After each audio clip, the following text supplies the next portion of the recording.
Alright, you guys got me. I am late for real this time, a little bit, because, I was still working on, posting that I was gonna go live. Anyways, what's up? And this still isn't fixed. Okay, I was worried about this happening. Yeah, okay. Let me disable this, remove it. My capture card has been acting up today. That's, I don't know, that's my B, I guess. Here, hold on.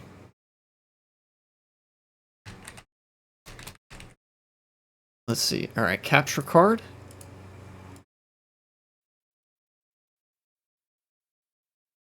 Never mind, it's working. Okay, I figured it out. Right now it's on top of everything, so I kind of have to drag it down to the bottom here. Not all the way to the bottom, but you. There we go. Whew. That gave me. Uh-oh. Here, I'll be. Just give me 1 second. Just give me 1 second.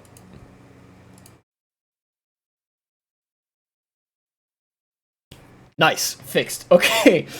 Whew, that gave me a right good scare. Nothing like some good technical difficulties to start off the live stream. Anyways, I'm gonna get into Melee. I plan to talk about politics because I didn't do that as much as I would have liked to last time.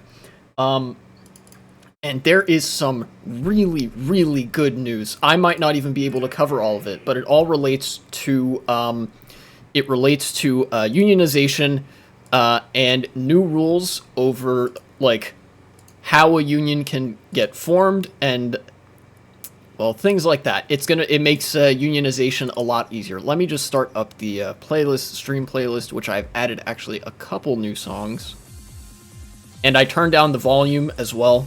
And I turned up the volume very slightly on my microphone, so the balance should be a lot better. Whew. Unions. Let's talk about them. So, recently, there was a new NLRB ruling. NLRB is the National Labor Relations Board. They are the entity in charge of,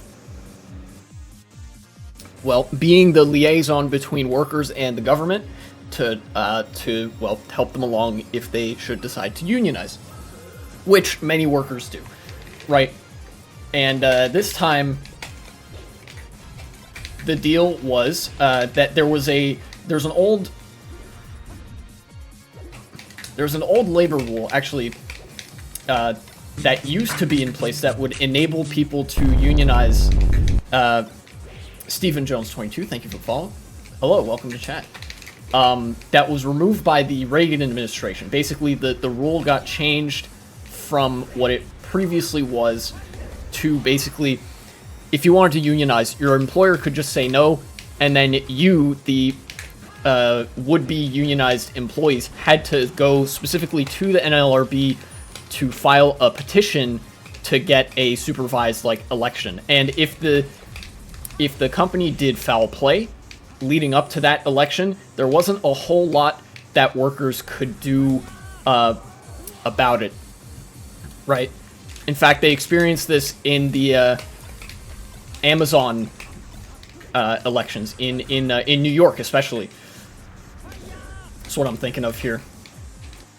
But this new NLRB ruling changes all of that. Now, if employees want to unionize, all they need to do is go to the employer, go to their boss, and tell them, "Hey, we're going to unionize."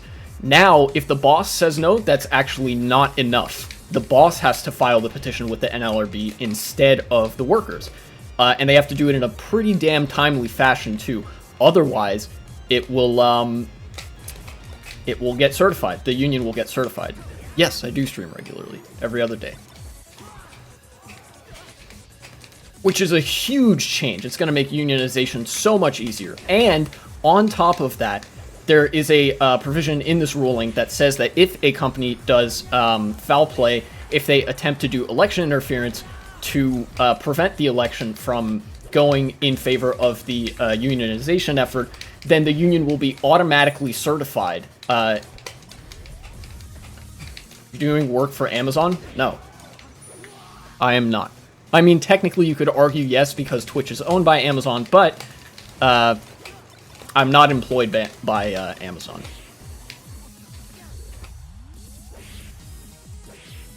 But anyways, these new rules for unionization make things so much better in the workplace overall. And believe it or not, there have already been unions cropping up as a result of this ruling. I refer to Trader Joe's, the grocery store. They unionized. You have a best knowledge for Amazon? I don't know what that means, but thank you, I think. Trader Joe's unionized, taking advantage of this new ruling, because for the first time the onus is on the employer and not the employee to, to do things, to prevent things from rolling as opposed to get them rolling. That makes sense.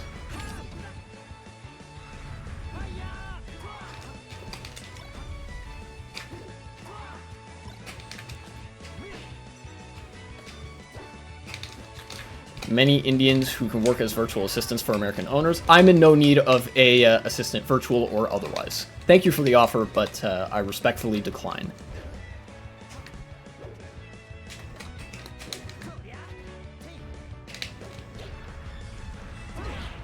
Ooh, that was good upbeat. Oh, pfft. That was dumb.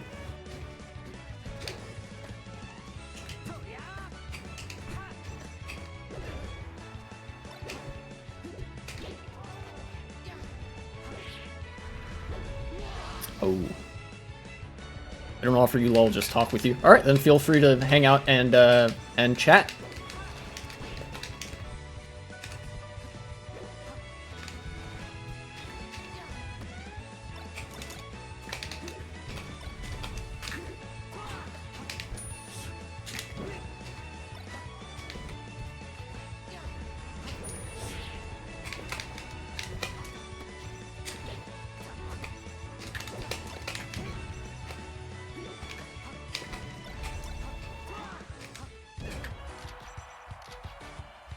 When did you start streaming the first time? The first time I live streamed was back in high school. I've been streaming since high school, but for like a serious career thing, I've been streaming since I graduated from college a year and like 3 months ago.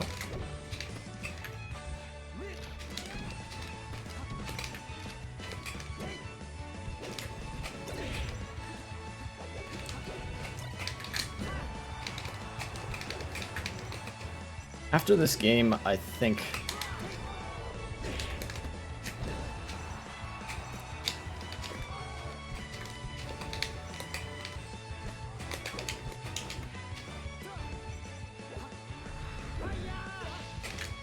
Nice try, Marth.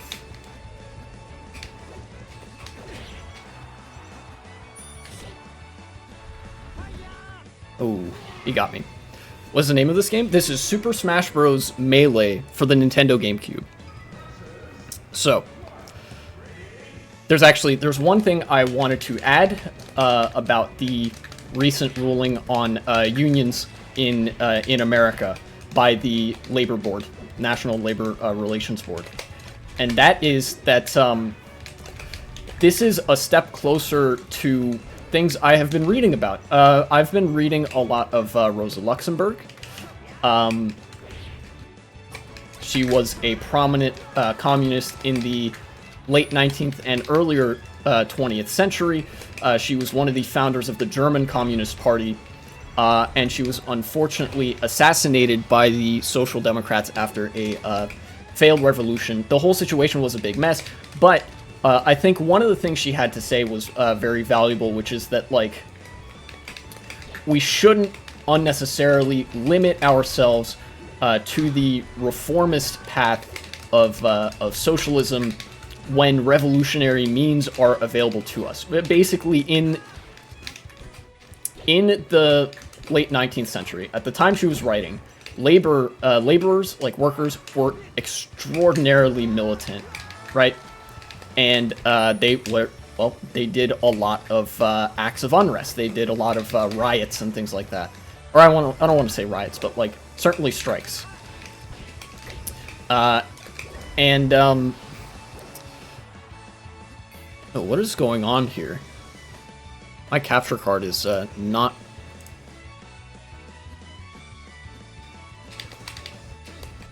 Sorry, KO.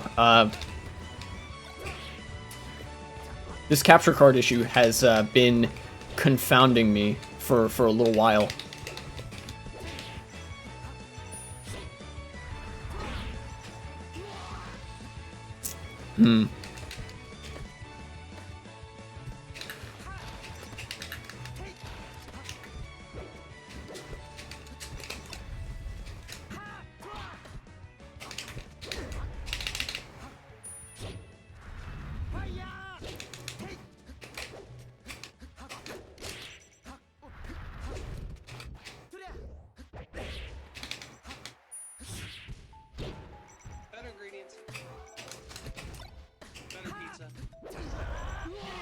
Yeah. Why don't you have overlay logo and banner for your Twitch channel? I do. I do have one. Here, let me try to fix this issue with this capture card. Hold on a minute.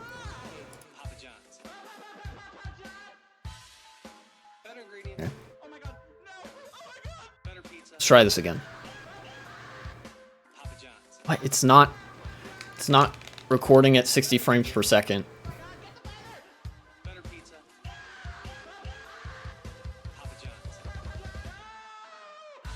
Custom 1920 by 1080 60. Okay. Oh geez. Okay. Give me 1 second. I'm gonna have to redo the capture card thing. More technical difficulties, I know. And then I'll get back to what I was talking about with Rosa Luxemburg. Add video capture device, capture card. I'm a GFX artist. Yeah, I gathered as much. No, it's still not. Here, give me 1 second. Enjoy the music, I guess.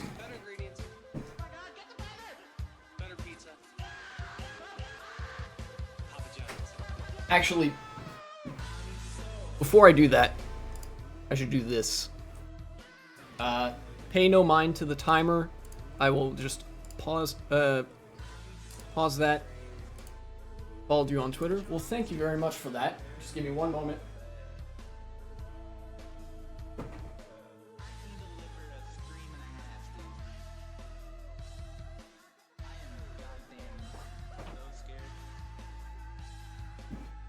Okay, let's give this another try. Follow me back, I will show you my work. That's not how I roll. I don't do follow for follow.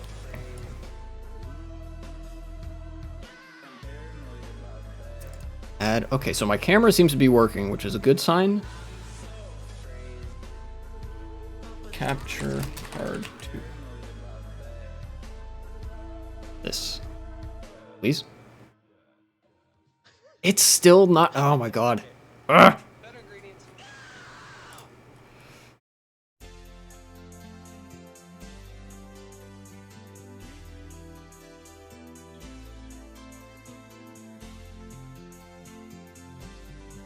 Hold on. Remove and remove and remove. There we go. Guys, I'm really sorry about the technical fuck-ups here. This is not how I hoped this stream would go. I don't suppose you're any good at tech support? Elgato. C. Sure, I'll just name it something different.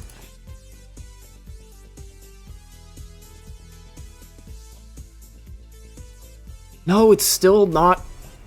Oh my god. This is annoying.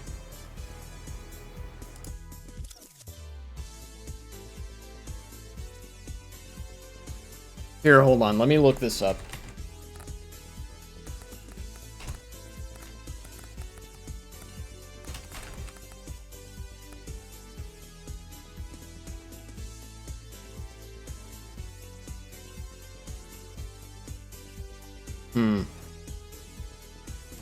Sorry, you guys can't see my face. I'm gonna have to drag this down a bit.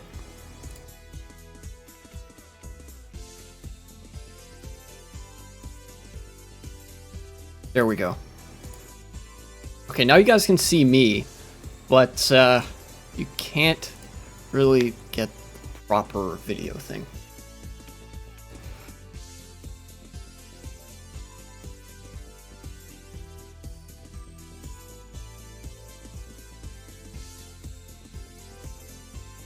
Oh my god, this is annoying.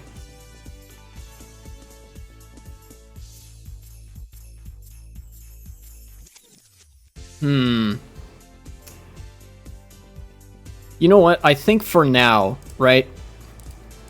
I think for now I would do well just to have a display capture. For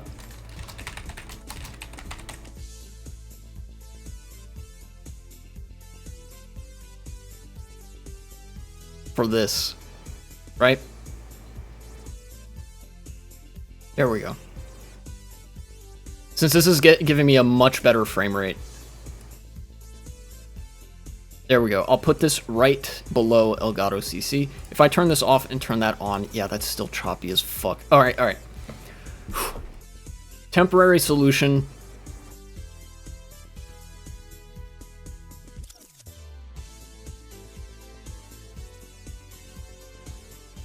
All right, again. All right. Holy shit. That was annoying.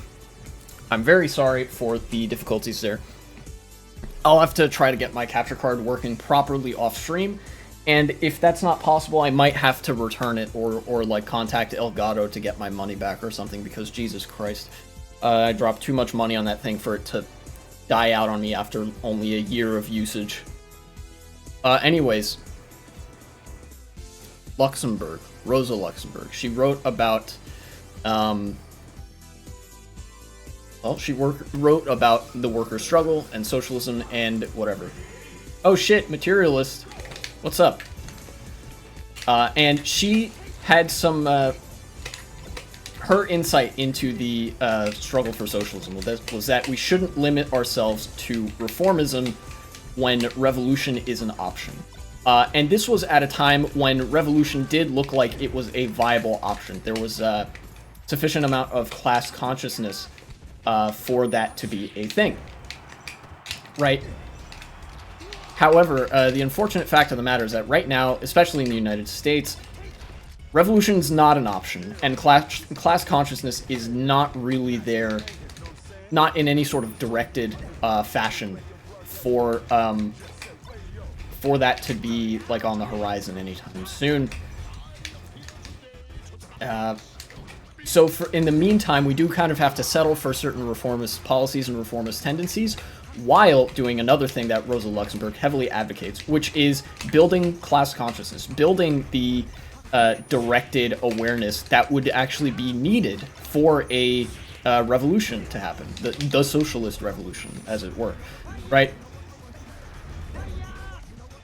And much to the dismay of potentially myself, but also many socialists, especially online, that means getting liberals on board, really, you know, realistically. Fascists are cultists. They're too far gone to be brought to the left with any meaningful deprogramming. You could deprogram them into liberals, but that sort of reiterates my point that you're going to have to get somebody who's a liberal to be able to listen to you, because those are the kinds of people who would care about the protections for the little guy, as it were. You know, their hearts tend to be in the right place. You can at least engage with them, right? This is what we have to do in the meantime. Communists and anarchists and socialists don't represent a large enough bloc in the United States to push forward this revolution on their own. We need to increase our ranks, basically.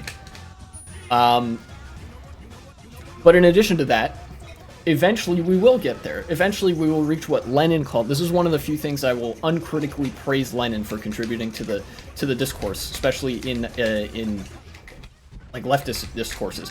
eventually we will reach a sort of revolutionary situation, that's what he called it anyways, where there is sufficient class consciousness, sufficient unrest, and sufficient, like, I don't know, disdain for the state or whatever.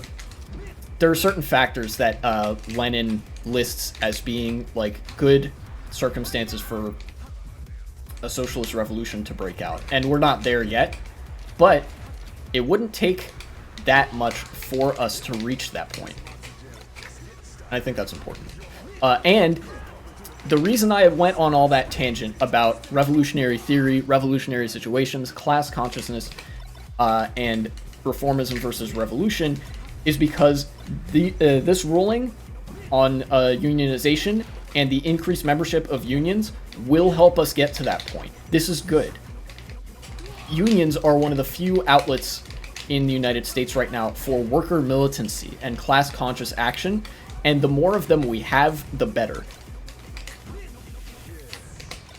You know, the more people view unions favorably, the more people are in unions, the better our chances are of presenting a, like, more organized front against the capitalist class. You know? Oops, I'm dead. And this is Joe Biden's America. Joe Biden is, well, I don't know how he's gonna act when I don't know what he would think, rather, of, like, the socialist revolution. It's possible he's a hardline revolutionary and I don't know it. But he is doing certain things that you would do if this was your objective. He's doing also certain things that you definitely wouldn't want to do if your objective was a socialist revolution, but this is one of those things that is unequivocally a good idea.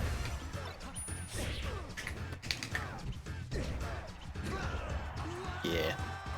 Fair enough.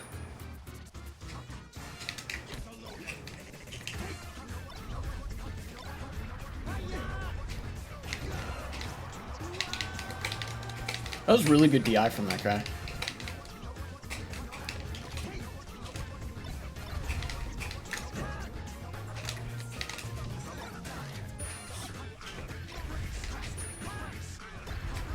Ah, he got me. I should have teched that. Joe Biden. The sky is red. The sun is red, excuse me. With the rays of Chairman Joe Biden. Glory be to the American worker and to the champion of the revolution, etc., etc. And I should add, if somebody's watching this and you're in a non-unionized workplace, start a union. Just do it. It is... All of the studies that we have indicate that it is a good idea if you were to do that. At least if you're in America. I can't speak to the state of, like, whether unions are in a good spot in other countries, but in America, it would be a great idea to unionize.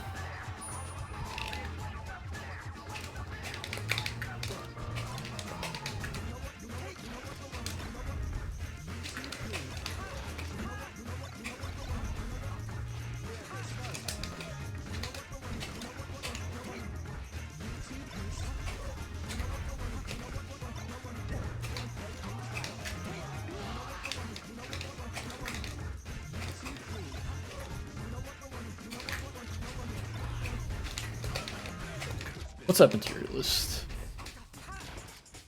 I'm almost certain that this guy knows who I am if his name is Materialist.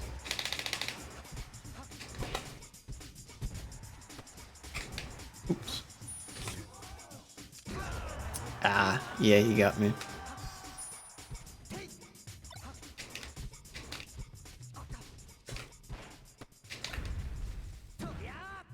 After this match, I should look up what a revolutionary situation is, like how Lenin defines it.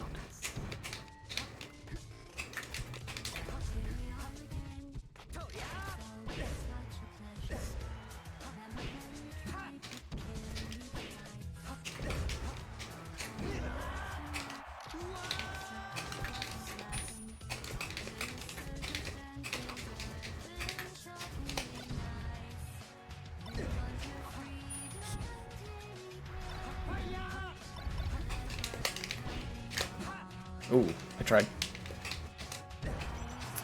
That was bad DI. He almost certainly meant to grab a ledge there, but he didn't. So, got to live just a little while longer.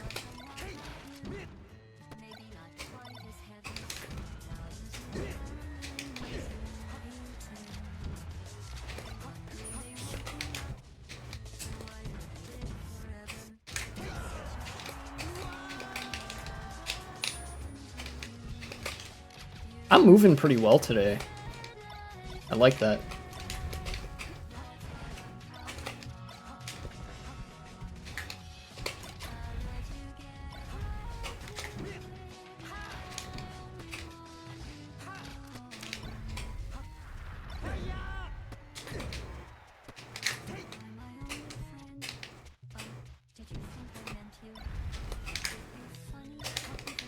I meant to up smash.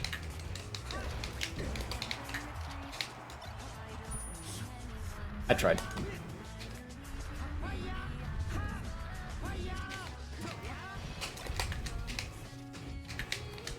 We're both throwing. I threw harder. It's all good. Let me look up one moment materialist. Lenin revolutionary situation. Alright, let's start.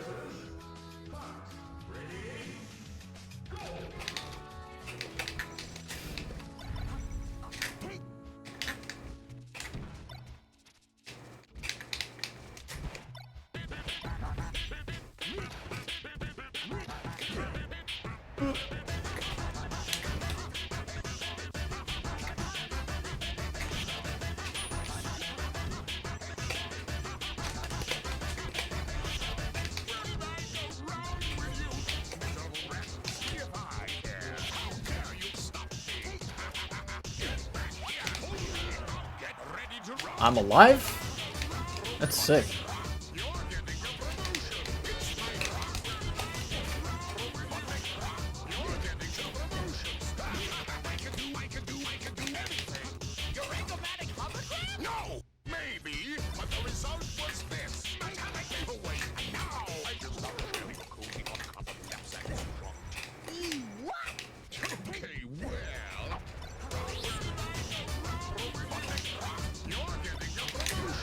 Ah, he got me. Alright, revolutionary situation. What is the definition here?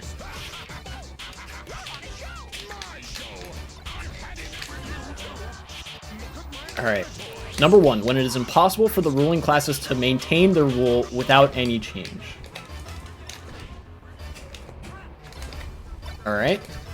When there's a crisis so severe that change is absolutely necessary, otherwise, like, I don't know, societal collapse will happen. That's number one. Number two, when the suffering and want of the oppressed classes have become more acute than usual. That's requirement number two. So it can't just be business as usual. It has to be, like, worse than usual. And then number three, when, as a consequence of those previous things,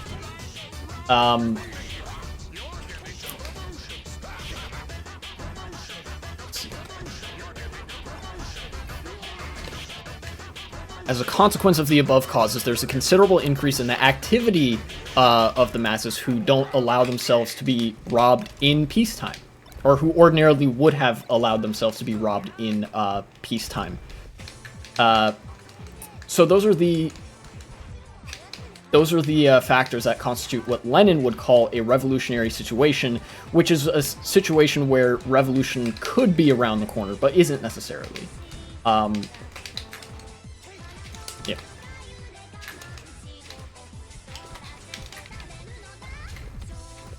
How's it going? What exactly are we talking about? Revolution? Yes, I was actually analyzing how... I was explaining how the new NLRB ruling actually brings us one step closer to the revolution. And I was referring to Lenin's definition of what a revolutionary situation is. One of his, I think, few unequivocally good contributions to the leftist discourse. You know, obviously we're not there yet, but the consciousness of the oppressed classes, as Lenin would have said, is growing. And while revolution is not an option yet, so we have to stick with the reformism, eventually we'll get back to class consciousness levels that we saw in, I don't know, the late 19th century when Rosa Luxemburg was writing. And this, like, the new rules that are favorable to unions, like, this is part of that. Oh, I'm alive.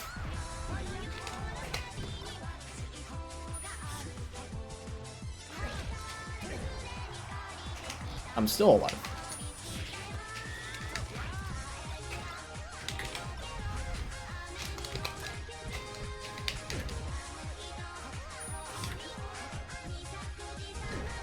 Ah, nice dash dance by this guy.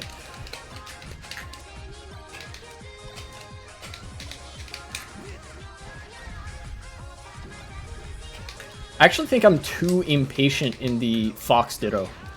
See, like, I'm always the one running in first.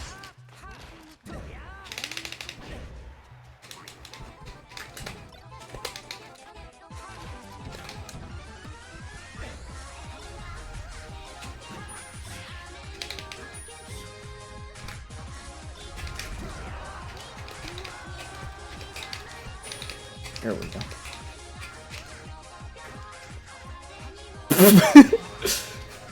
Oh boy. Oopsie.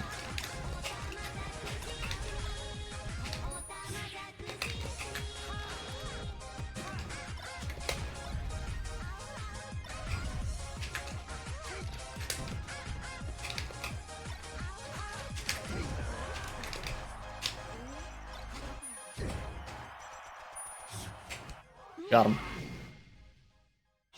I knew that up smash was a little bit too early, but felt like it was a good idea anyways.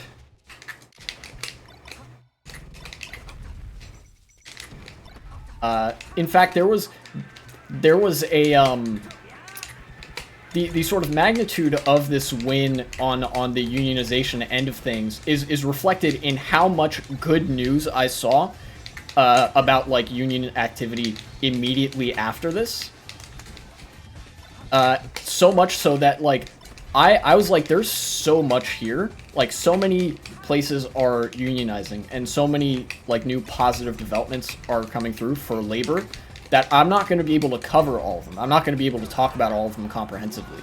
But I can talk about one, and that's a really big one right now, which is the auto workers strike, right? So, United Auto Workers is one of the biggest and most well-known unions in the country. They are, of course, a union of auto workers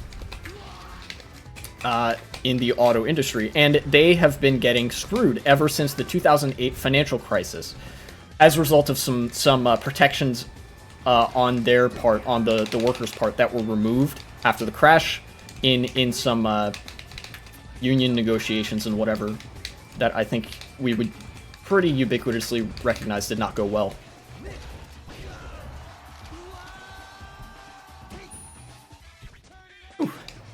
And the leader of the union, I forget if they have an official title, like if they're the president of the union, or if they're just the, like, union boss, union leader, whatever.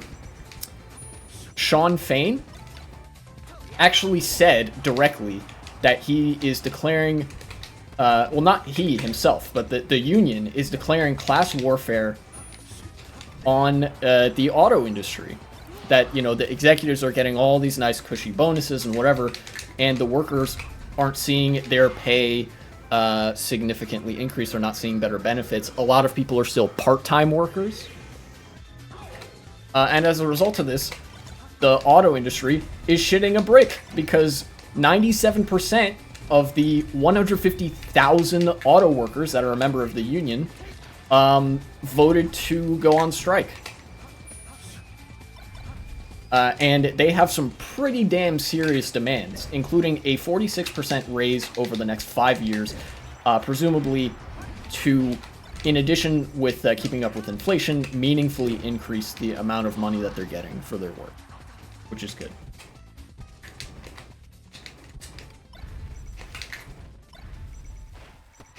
This guy plays like me. This guy really plays like me.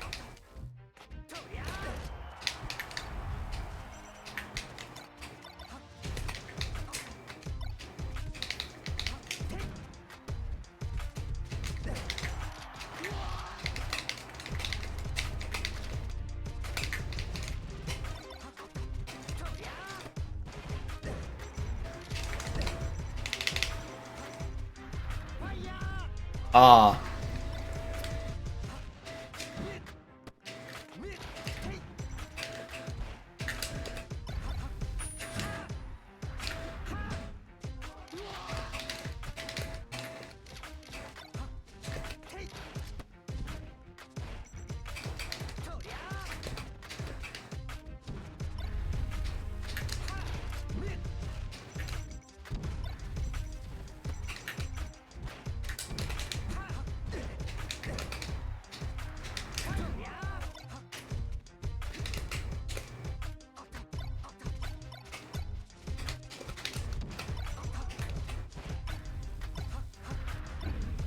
Ooh.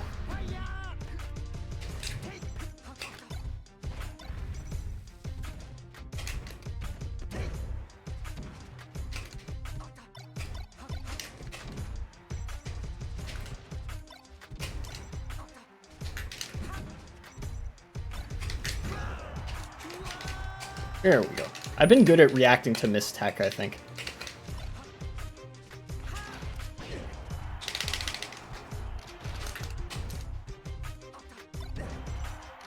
Ah. Rip. One more, he said. Alright.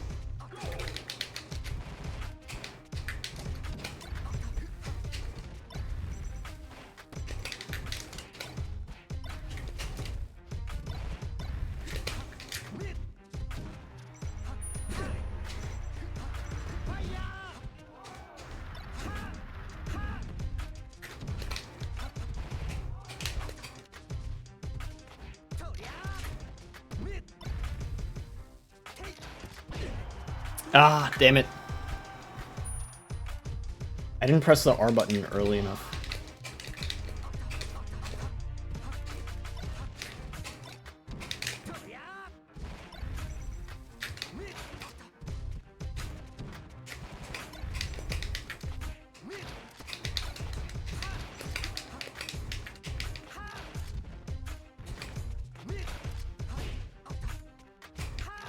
No, I tried to shine.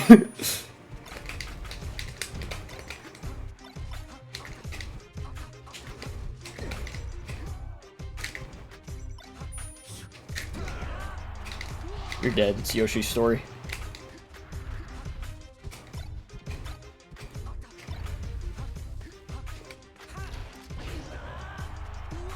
Ah.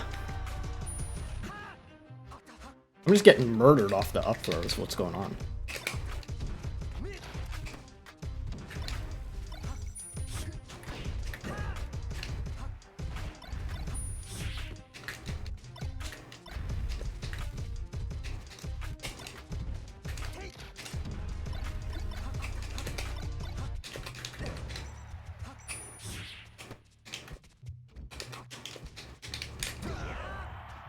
Nice.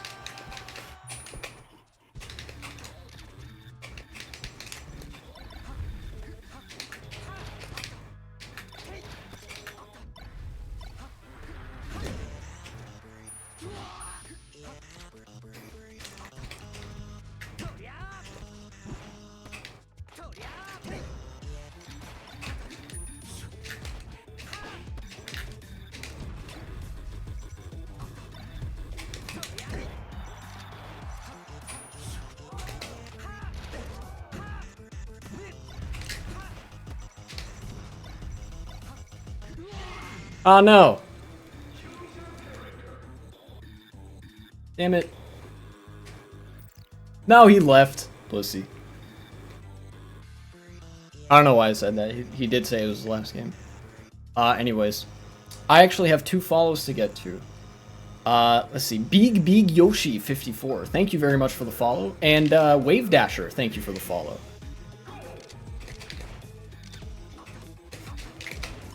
Alright, here comes the test of knowledge. Do I know the Falco matchup? The answer is probably still no.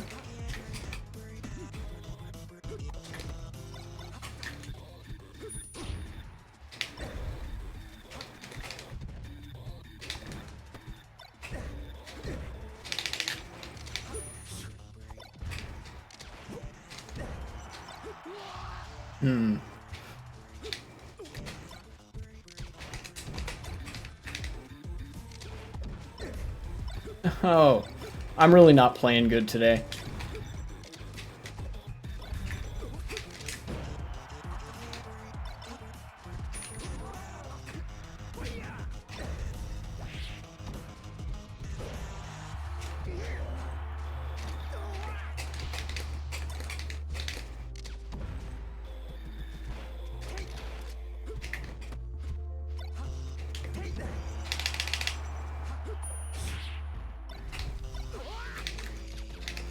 And then I just do some fox shit, and that works out.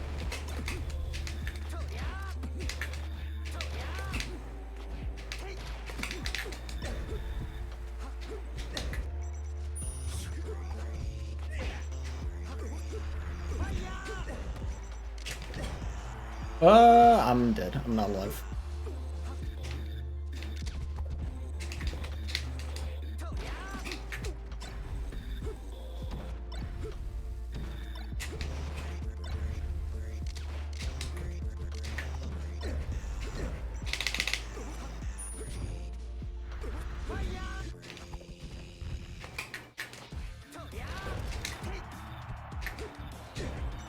Ah! Not dead just from that. Well, I'm dead now, but...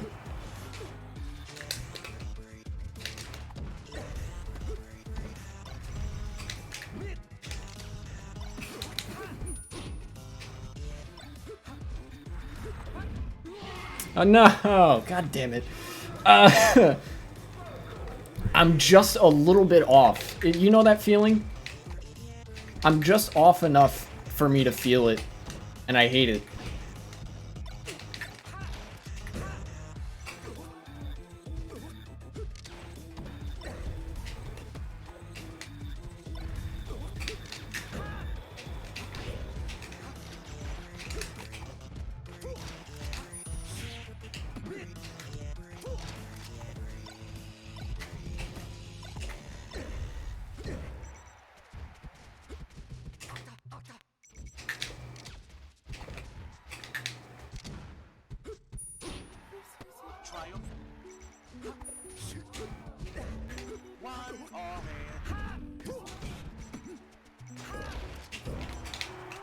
Okay, that kills.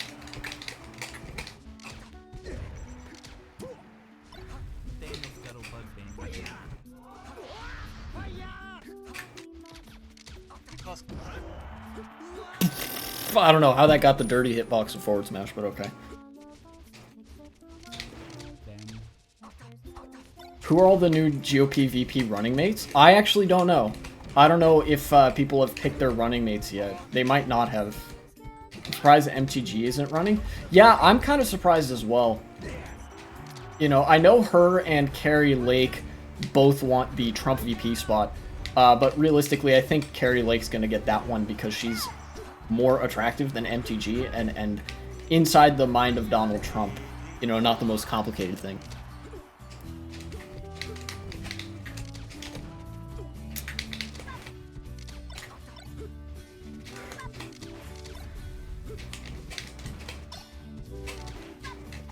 I'm so bad at the Falco matchup.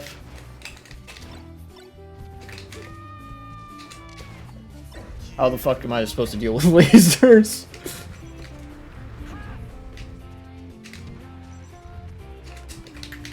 Okay, a back air at least. What?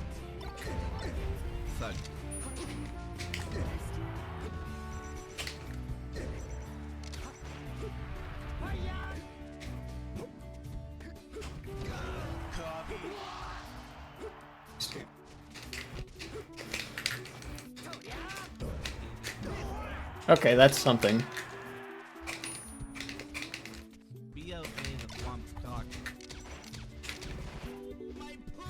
Is it really just full hop? Am I supposed to just full hop? Is that what I've been doing wrong in this matchup? That might just be it.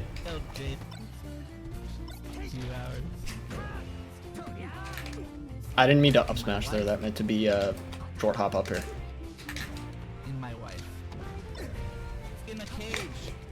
Despite all my rage.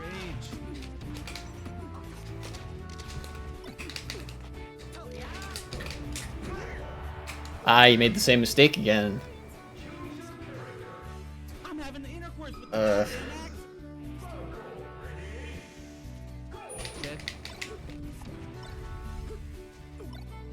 Great.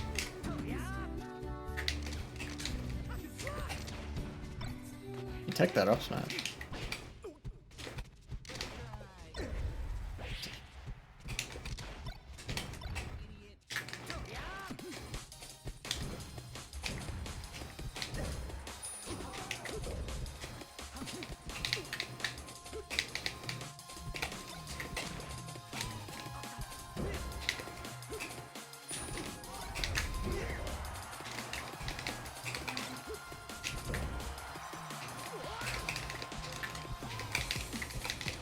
Okay, I think I've figured out what you're supposed to do in this matchup, right? Falco relies on a certain amount of distance between Fox and Falco, right? The Fox-Falco matchup specifically.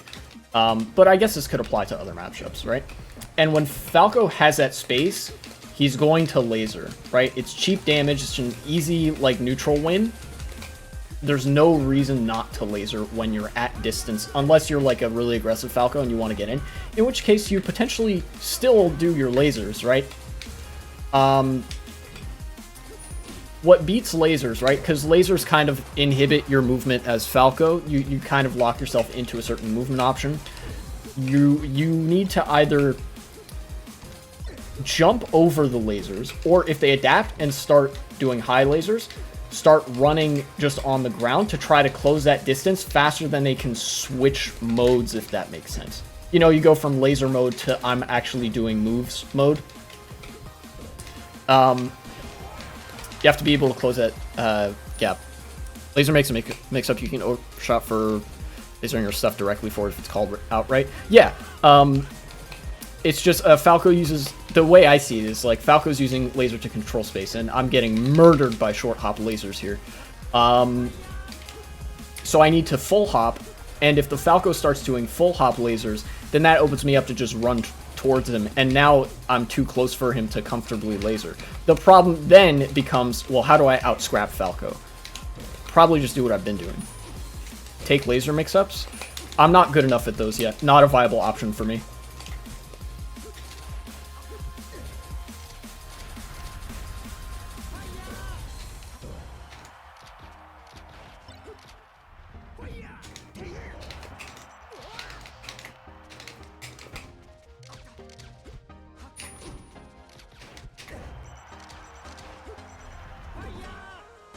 Take lasers is the best answer. You act fastest out. Like I said, I'm not fast enough. I would specifically have to practice take laser. So right now, the game is about avoiding lasers.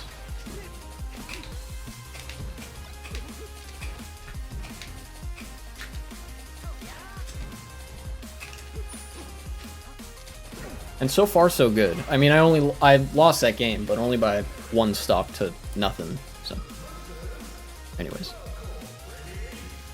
No, what the fuck? Ah. Okay. Sorry, Hurricane vibes. Relevant to the next thing I'm going to talk about, but didn't mean to give you the impression there that I was AFK.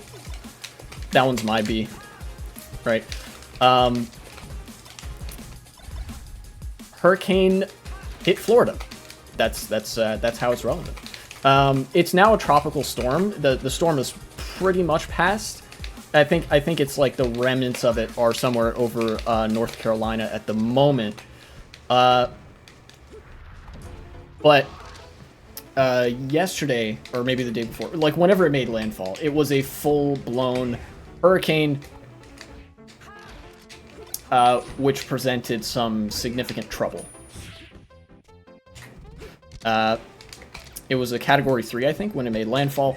Although that, you know, Category 3 in itself doesn't tell me all that much, because there's some pretty significant variance in categories and the kind of destruction they can wreak, depending on where they land, depending on whether they're on the high or low end with the wind speeds and whatnot. Right? This Category 3 hurricane made landfall in Florida in sort of like the Tampa Bay area. So, pretty populated, a lot of things there to be destroyed. You know, not great by any stretch, and I threw those edge guards away. I should have had those.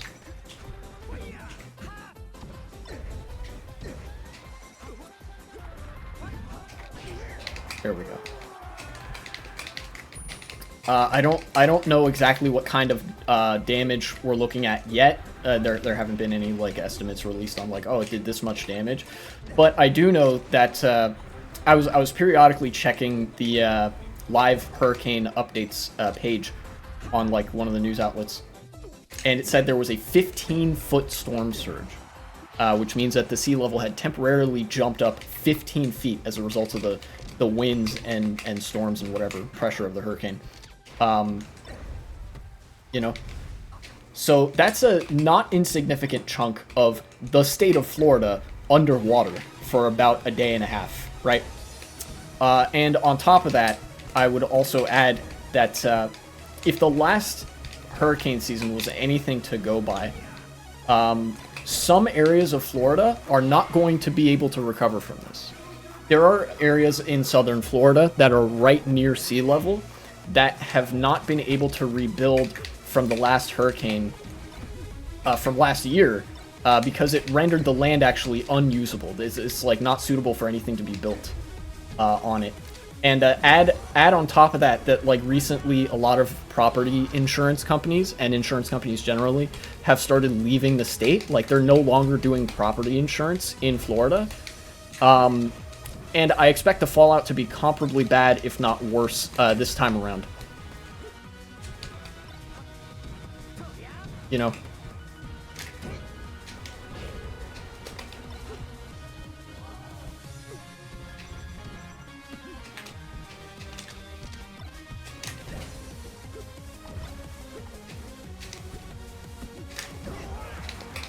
Is that enough? No.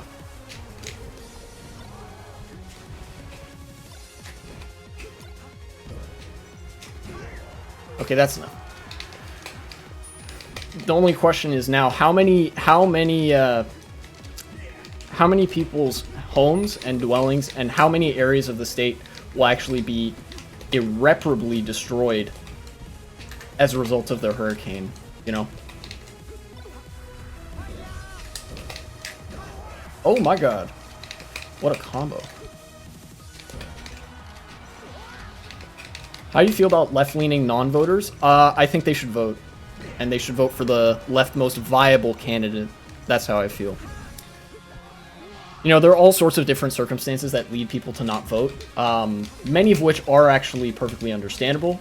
Because on the one hand, options aren't exactly appealing in the United States.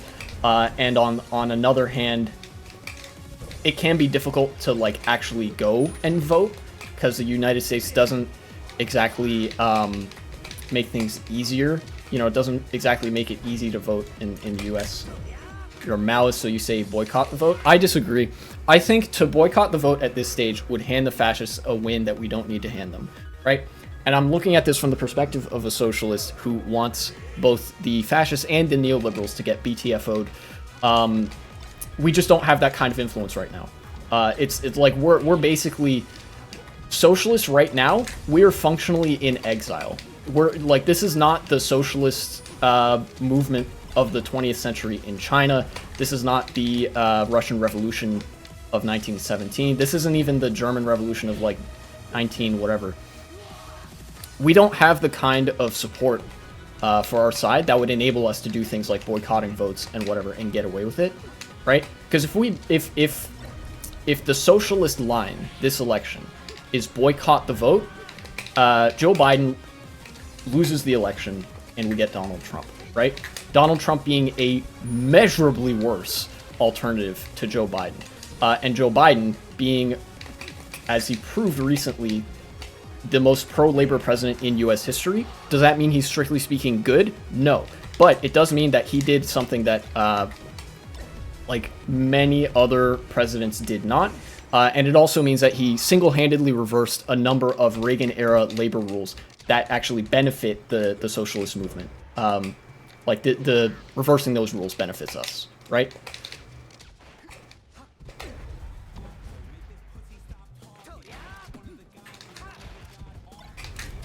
And I would add as well, the objective of socialists is it should not be to get somebody in power into a given, like, powerful executive position in a liberal state. This is a liberal state. The president is going to be bound, whatever their ideological leanings, by the institutions of liberal democracy, right? Even if we get a hardline Maoist or Marxist candidate up there, they're only going to be as good as the best liberal, you know? So right now what we need to do is build class consciousness. And that means trying to convince liberals that it would be in their best interest to support more socialistic or more social democratic policymaking, right? I don't believe in electoralism for socialism. That's fine, but right now we have to engage in it. It's not an option to not do it right now. I wouldn't vote for a communist either. Oh, okay. In that case, electoralism, whether you believe in it or not, is something that you have to engage in, if only to prevent things from being the worst outcome that could possibly happen, right? I'm under no delusion. I'm not an electoralist. I'm under no delusion that we can achieve socialism by electoral means. That's going to have to be achieved on the streets in protests, strikes, and potentially riots, right? But electoralism is something we have to engage in. We have to do that because the options are a liberal, which, you know, might make us kind of turn our nose up, or basically Hitler. And I think there's one of those two is clearly better than the other. If the Republicans get one win and they start helicoptering their fascist political dick all over America, then that really hurts the socialist movement. We have to secure material conditions that are more favorable to our organizing, and liberals at least won't go and raid Communist Party meetings, and, like, they won't break strikes as militantly as the fascists would. Liberals are still known to break strikes, but they let them happen much more frequently than fascists do. Fascists would just send in the military and the cops.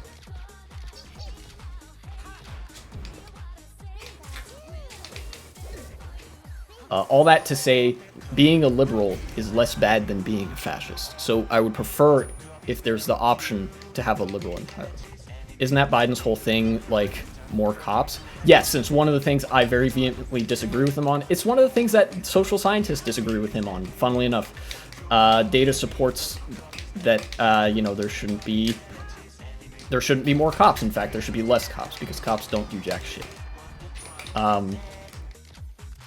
But right now, his policy agenda doesn't really focus on that as much. So I think it's worth the critical support for the recently expanded protections and rights that he's given unions and organizers. And then we'll deal with the issue of cops when we deal with it, right?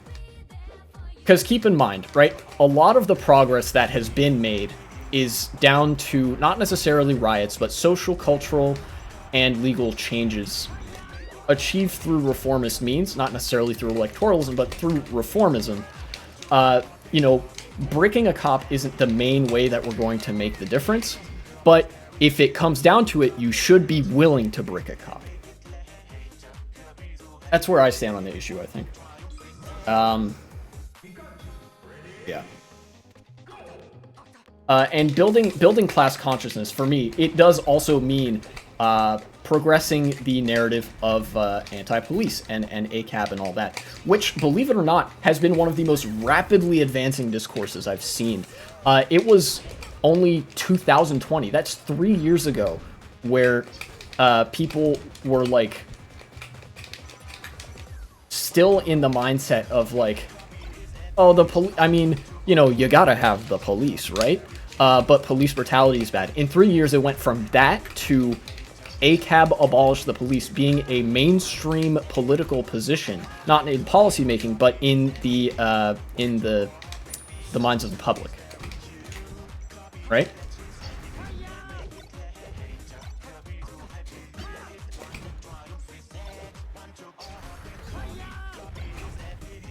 Right now, the political tides are sort of on our side, in a way.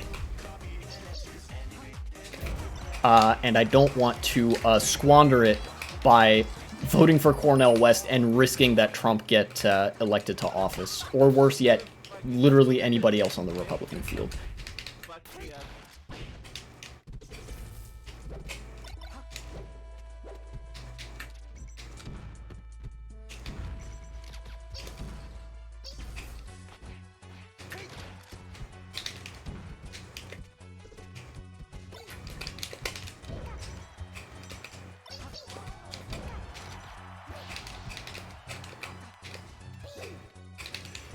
Phone died right after I asked that question. Oh, I'm sorry. Pink Gold Peach is Hog, right? Yeah, Pink Gold Peach. I'll have to take a look at what that question was. I do want to answer it. Or is it, how do you feel about left-leaning non-voters? Oh, yeah. Basically, it's understandable for whatever reason it is that you're not voting, but you should still vote. That's what I think.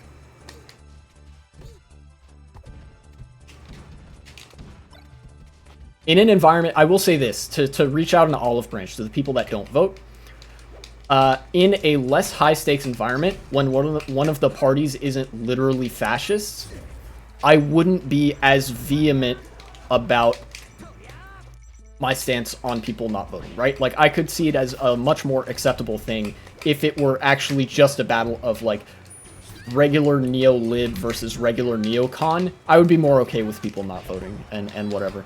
But right now, the battle is between neolib and actual fascists. So there's a clear winner there. Oh, he switched to Mars.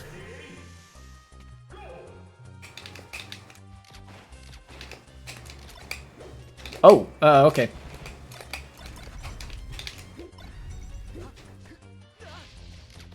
We're getting rollbacks, I think. Is he desynced? No, I think he just has a bad connection, which is fine. I'm getting hella rollbacks. How is this 47 ping?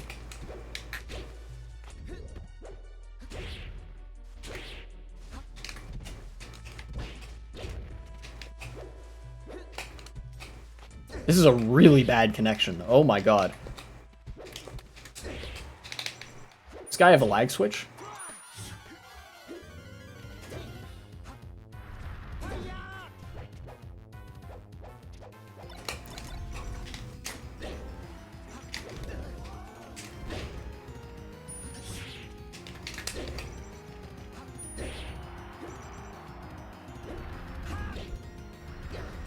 How did I take that on whatever the fuck ping this actually is?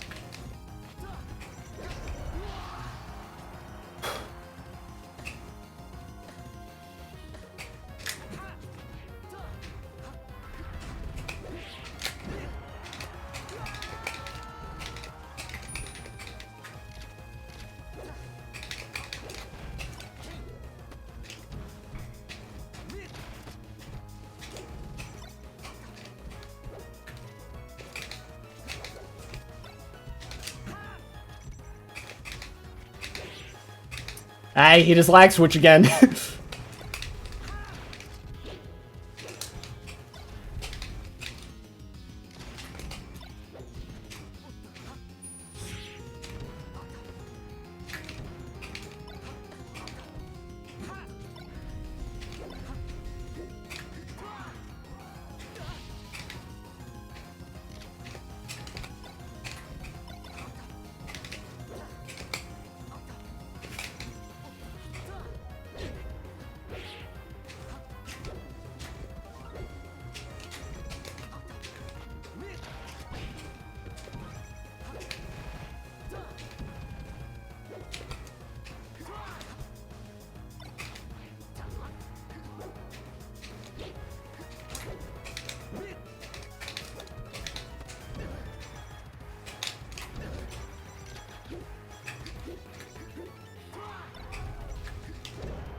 Oof, I'm gonna... Bad connection. Like, unironically, really bad connection. I'm sorry to leave on you like that, Milan. But that lag was bordering on unplayable for me. I don't know how bad it was for you, but, you know.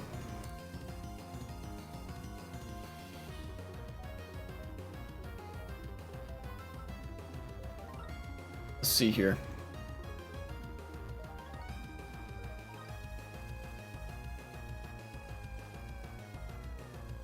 Yeah, to wrap up my thoughts on the hurricane that went through Florida. I'll have to wait. We'll have to wait to see the dust settle to gauge how much damage it really did, and how many areas are going to be rendered uninhabitable. But you know, we're sort of watching Florida, excuse me, slowly get eaten away in real time is what I think is happening right now. The next thing, the other thing I want. Oh yeah. Hammer home how neocons aren't good either. Recently a story dropped in the well, it says in the Texas Tribune there. That's one paper that's reporting on it, but you know, this made national headlines. Was that there was border guards frequently they encounter groups of people trying to cross, trying to come to the United States. But unfortunately, the border guards are barbarians and have little regard for human life, mostly as a product of their training, but there's also a degree of pre-selection for people who are willing to do, like, disgusting border guard shit. And what ended up happening is the National Guard, not the Border Guard, the National Guard opened fire into a crowd of migrants crossing the Rio Grande. And they wounded a Mexican citizen, which is not good. And it's not good for obvious reasons. Somebody got shot who's clearly, like, in need of humanitarian aid if they're willing to risk their life crossing the U.S. border and all that. You know, that's not good. But then also, from a geopolitical perspective, Mexico is an ally of the United States. So this is also just a terrible look for the U.S. Diplomatically. You know, it's like we despise people from an allied country so much that we will shoot you. We will literally shoot you for trying to come to our country. And I don't think it's unreasonable to say that things like this will cause an international incident and will get all sorts of messy. You know, especially if it happens again. The United States might be able to buy enough goodwill with Mexico to, like, I don't know, fix things up this one time. But if Republicans win, we get more of this. Because it was actually, I saw in the debate, it was a talking point of the GOP, relatively new talking point, that they were saying, like, yeah, let's just invade Mexico to deal with the drugs coming in from the southern border or whatever. You know, when you elect people to office who say things like that, you get actions like that. You get National Guard firing on Mexican citizens attempting to immigrate to the U.S. and hitting one of them.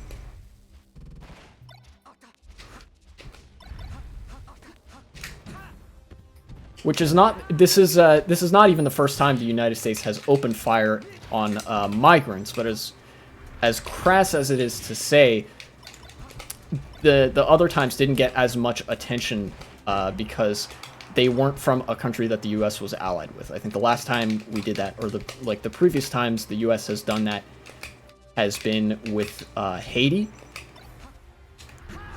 which the United States has a pretty domineering colonial relationship with.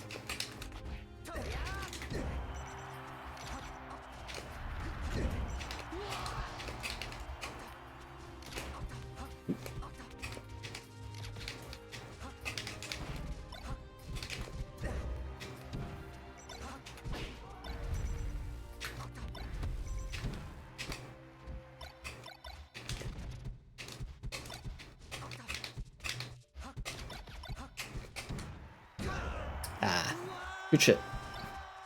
He got me.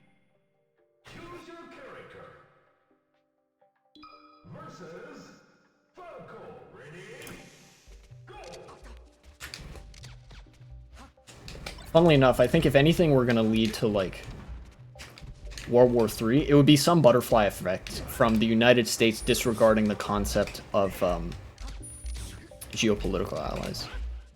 Which I think goes to show more than anything how unlikely I think a global, like a World War III type thing is to happen. Still not good, though.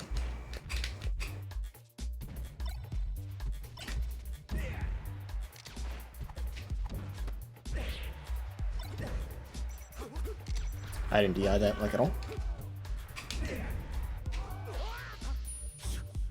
Okay.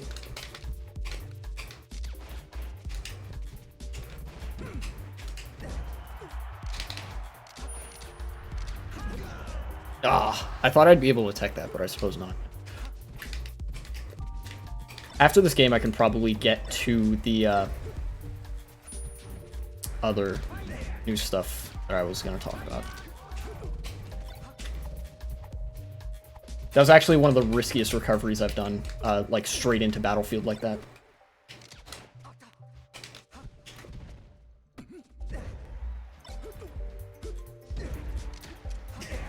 Ah! Damn it.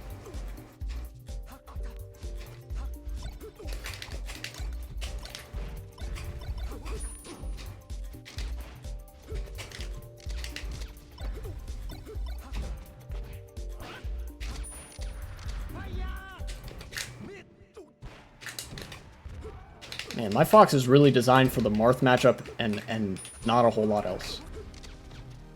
Or is good at the Marth matchup.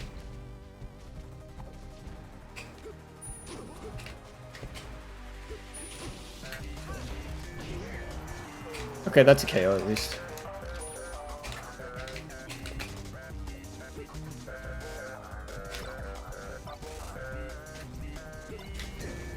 Oops.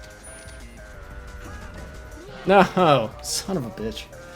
Ah, okay, what's the other thing? Oh, yeah. Shit. There was a shooting in Jacksonville. Of course, the United States, well known for the mass shootings and whatnot. One happened in Florida because fucking, of course.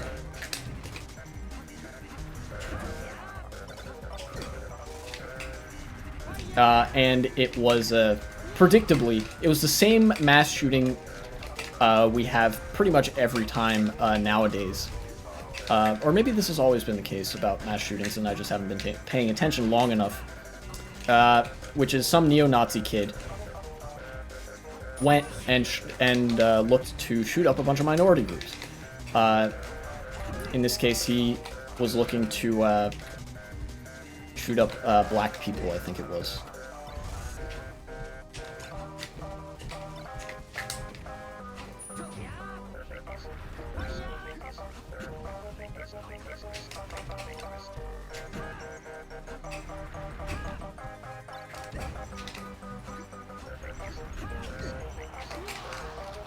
Cool. What? The details of the shooting itself, I don't think are that important, other than to verify, like, this guy was such a Nazi that he had swastikas painted on his gun. Average Nazi behavior. Average school shooter behavior. There's a significant degree of overlap between the two.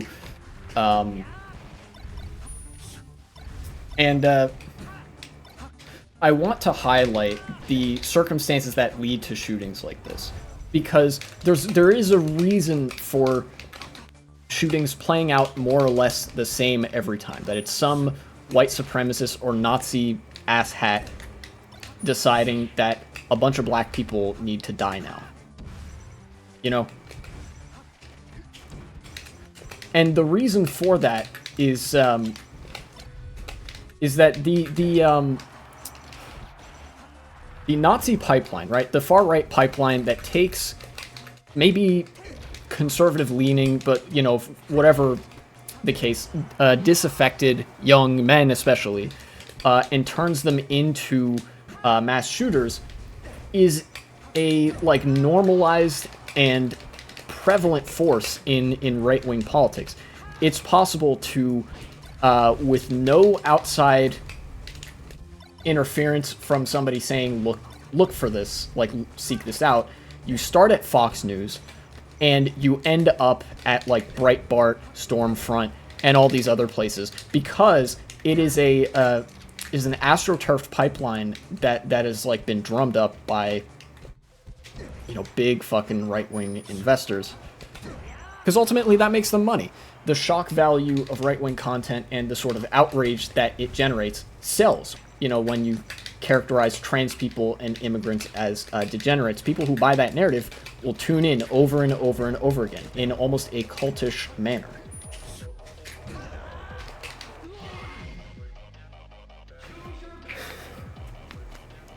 And I do want to hammer that it's the same every time. They start with more typical right-wing content, Fox News, then they move on to a little bit more niche stuff that's a bit more out there. These days that'd be like Newsmax, OAN, you know, maybe you throw in some Real America's Voice, and that's when you really start getting to the Nazi shit online. You start going to online, you know, people start moving to online right-wing communities. And of course, when we're talking about online communities, they are usually more distilled and further to the political side that they identify with than the, like, in real life acceptable versions of themselves. But the Republican standard in real life is one of fascism. So you can imagine that online, the fascism would grow more extreme, more militant, more angsty, and ultimately more destructive. And because there's been no serious, like, repercussions for the media outlets at any given stage in the pipeline, this keeps happening.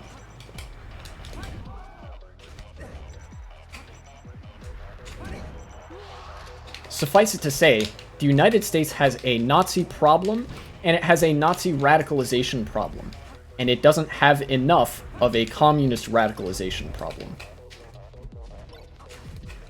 Such is my view on things, anyway.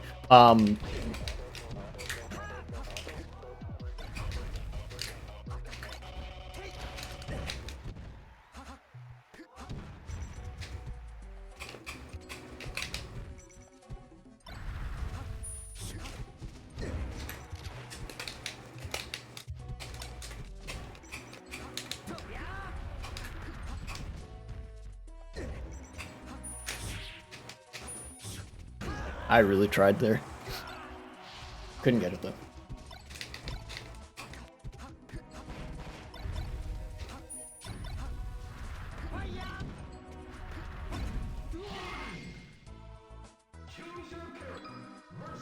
And of course, situations like this with the Jacksonville shooting are not helped by the fact that,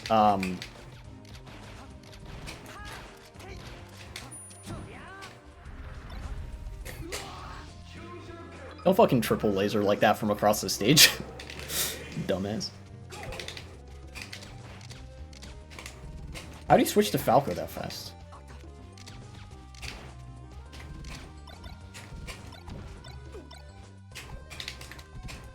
Kinda nice.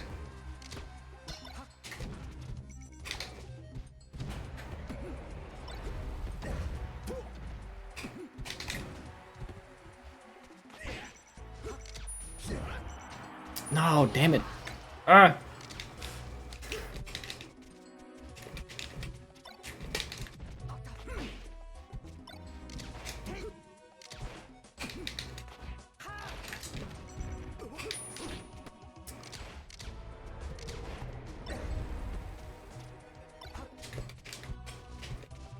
I'm really not good against Falco.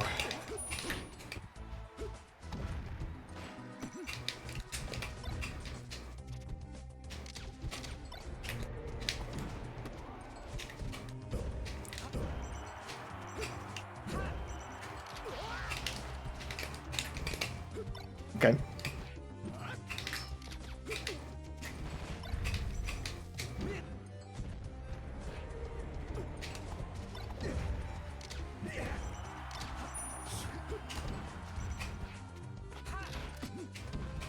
He actually got the SDI on that.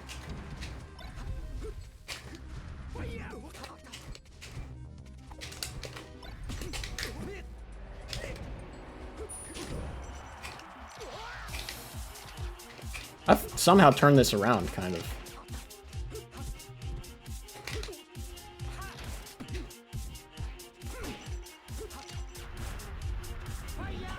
Ah! Dang it.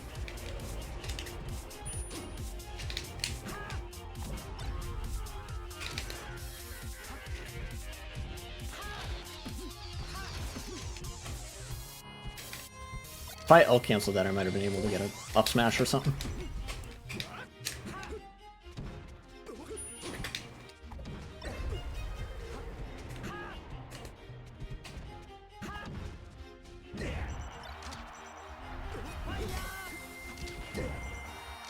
Shit, man.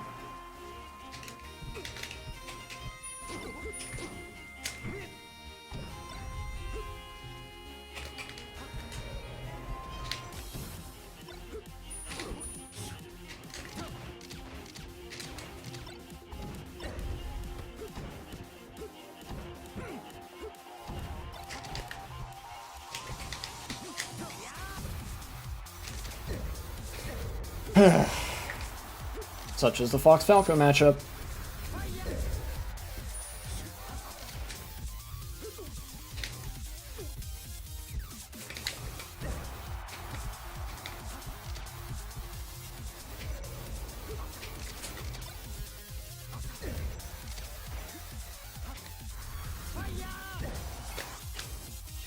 Yeah. I'm playing so bad.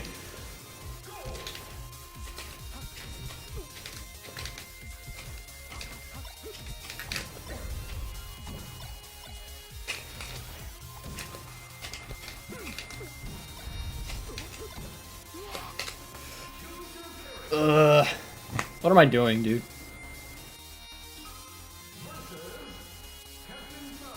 Oh, you want to give me the Captain Falcon, huh?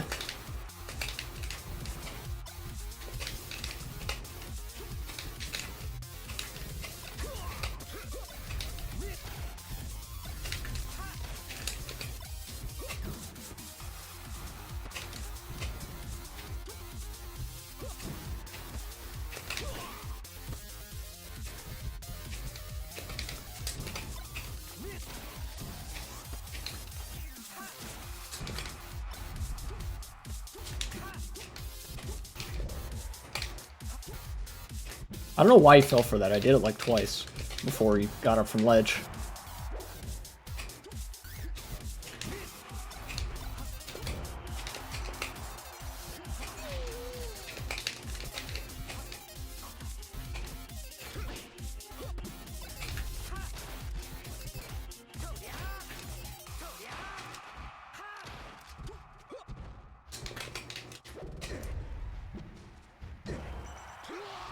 All right.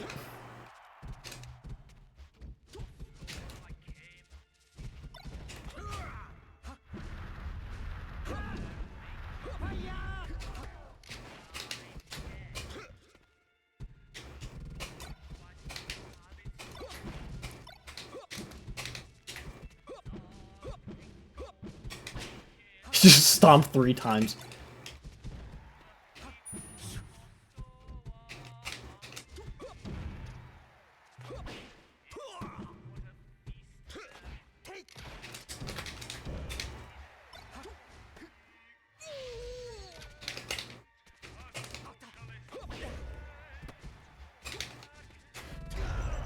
Shit, dude. Not about to get washed by this guy's Falcon, am I? I'm the better character. I should win this.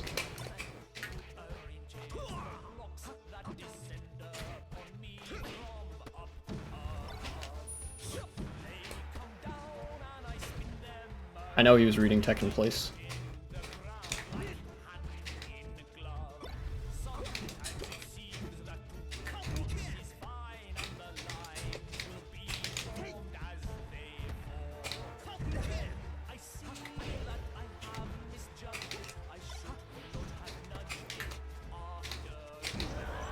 Ah! There's no way I was gonna get out of that. Oh, Marth, eh? This is one matchup I have practice in.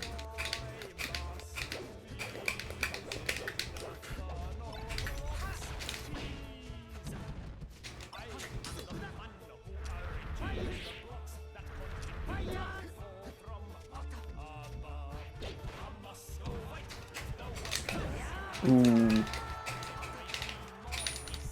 Yep, can't get around me with that one.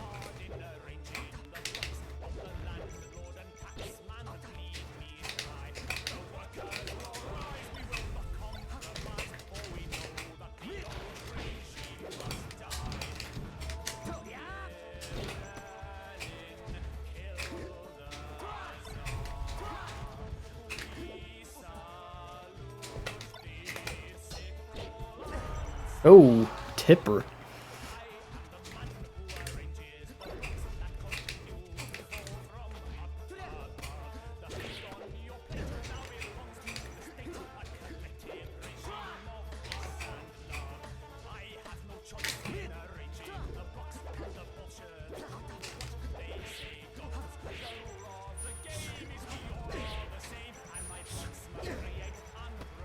Okay.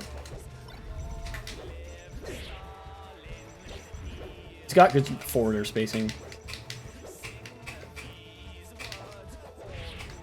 No, that meant to be neutral air, not run up and do nothing. I'm taking that all the way to the bank.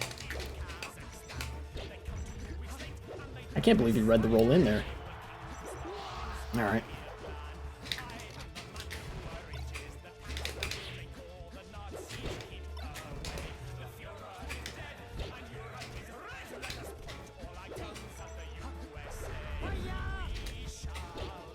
No, goddamn. Stop being nervous, me.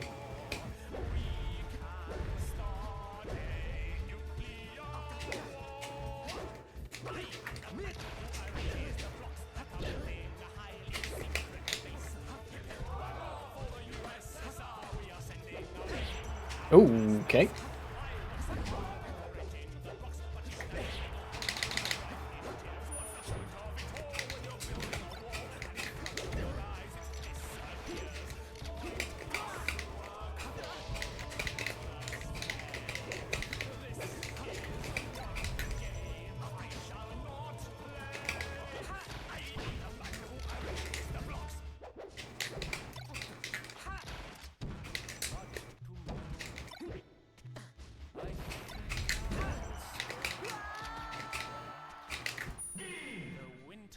Woo! Yikes. This guy been making me work for it. Oh my god, dude.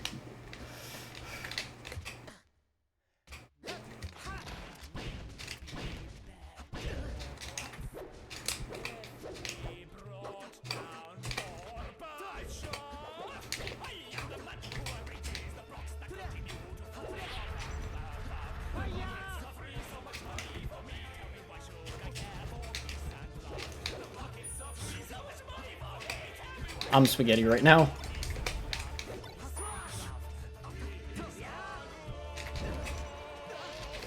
Maybe he is too? Not entirely sure.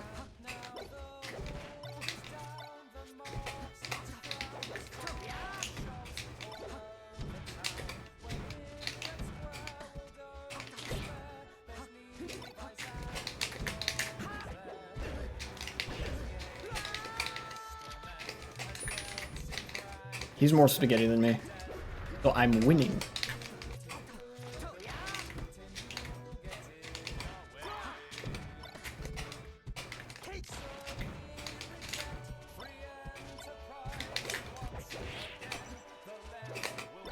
It's over. I handed the controller to my big brother.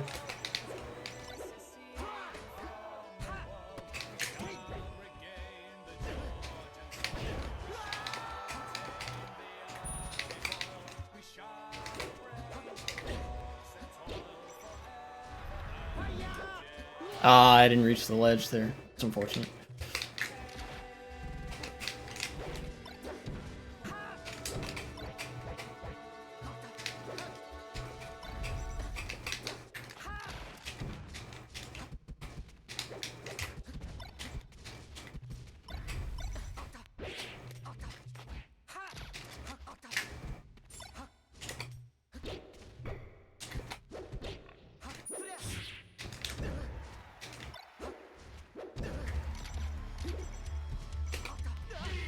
Nice.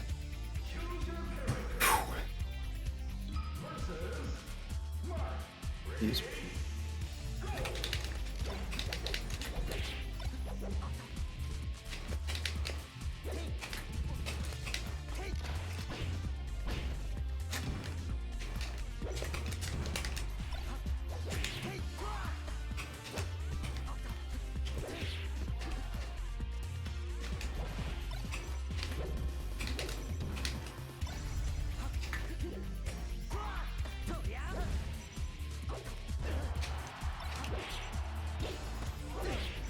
All right.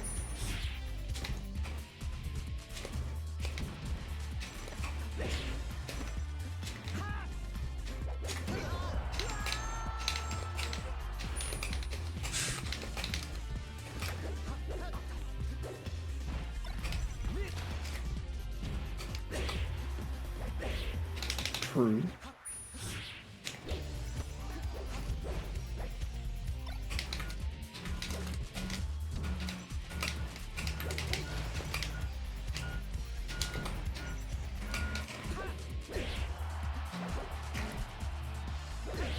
Ah, good forward smash.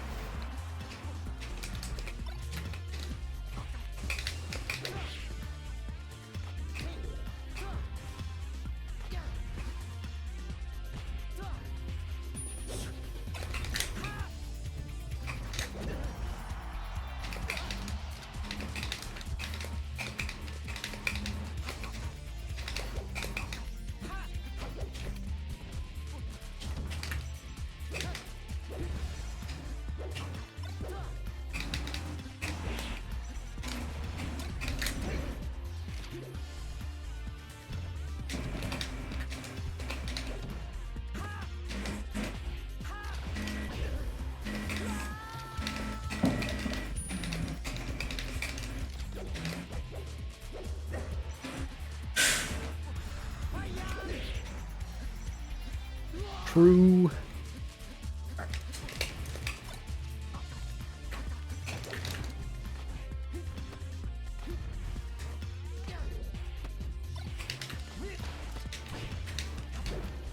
I waited just a little bit for him to get that tech.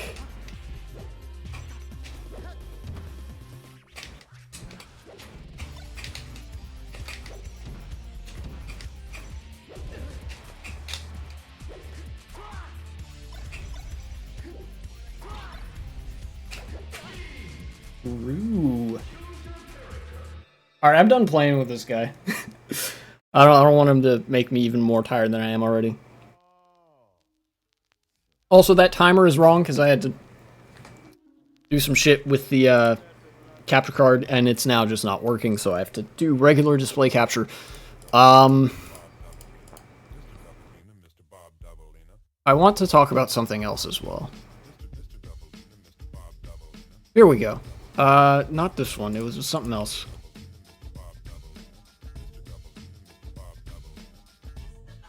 Well, I guess I didn't have it open, but I saw recently on one of the talk shows, or like talk show, news show that I watch, that New Hampshire has now started a procedure to remove Trump from the 2024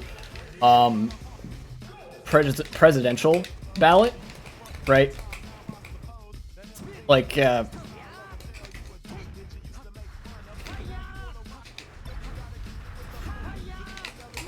There is a legal process by which you can say, like, hey, by virtue of having committed such and such offenses or crimes or whatever against democracy, this president or this candidate or this hopeful is ineligible to be put on the ballot in the election and whatever.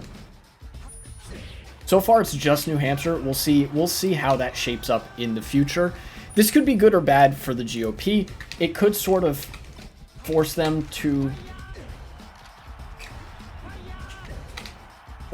like pick an option that's not Trump, but realistically I don't think that's going to happen, even if Trump does get banned from the ballot in certain states, because the persecution narrative is holding decently well with his base. He's not really losing that much support there. And what else is happening is that, like, the GOP doesn't have an alternative as of now, and it's going to be pretty hard for them to come up with one with only 7 months left in the campaign cycle. You know, there's only 7 months until the day that's called Super Tuesday, which is when all the primaries happen, like the voting and stuff for the different primary candidates.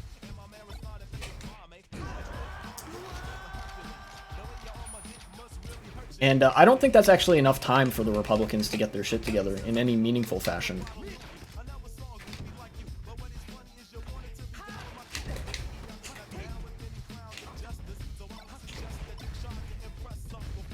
Oh, true.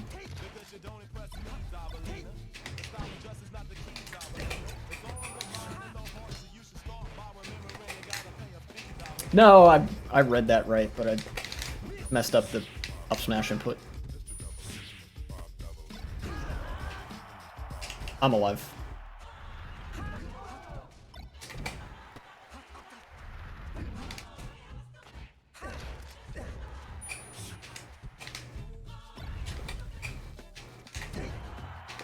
Oh, he crouch canceled that? What a sicko.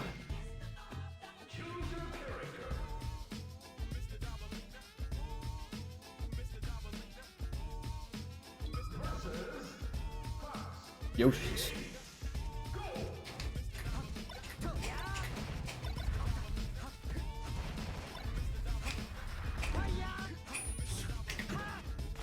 Oh, what? He ASDI'd that down?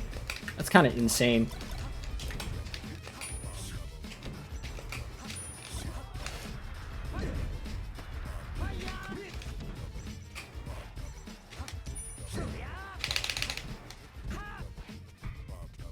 My teching has been severely lacking recently. I need to get back in practice to teching things.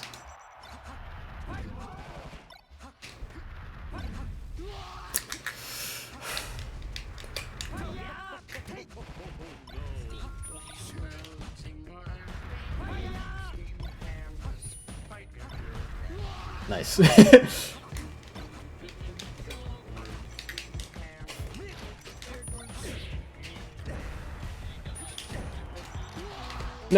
No force stock. Not for you. No JV either. We'll see how things shape up from here.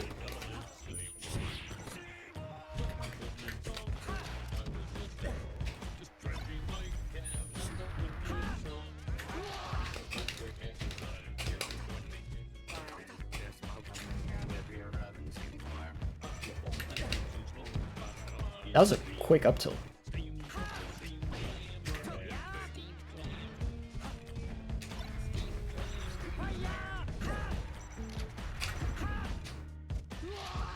Four stock comeback? Probably not, but I can dream. What if it wasn't just a dream? Oh, he tried to do the Moki thing.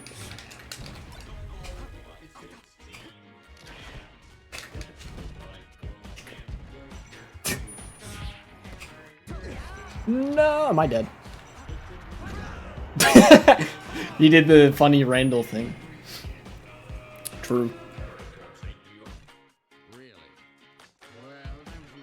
You know, there's another thing as well. Like, in addition to the GOP going full on into Trump, there's an example that I saw of another thing that might not single-handedly, but like, it's gonna make the GOPs lose a lot of ground. And that is their stance on queer people and queer issues, which is to say they don't like queer people. Many people have said this, many have observed this, and the GOP, for whatever reason, is like unwilling to back off of this point. This might be the only sincere belief that they hold, because it seems to also be the only thing that they're not willing to abandon for the gain of the party.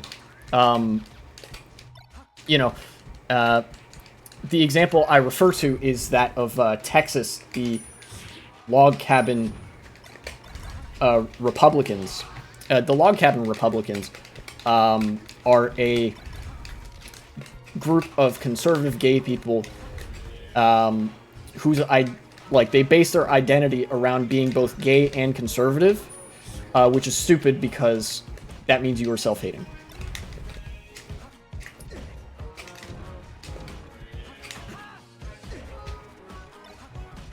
But anyways, at the Texas Republican Convention, I think, they were actually banned. The Republican Party banned the Log Cabin Republicans from attending their convention. A honor reserved for very rare few.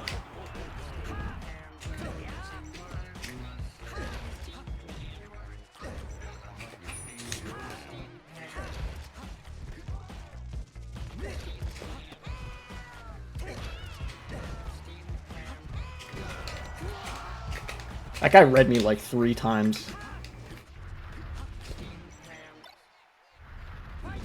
It was a good attempt. And I wanted to bring that up because there's a not insignificant number of queer people who do have brain damage. Unfortunately, being gay and being a member of a marginalized community doesn't always lead you to have the correct opinions about the systems that marginalize you, you know? Such is the case with the Log Cabin Republicans.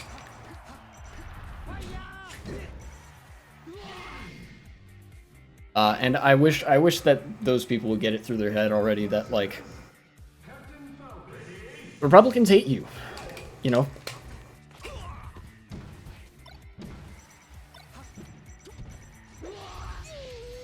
Cool.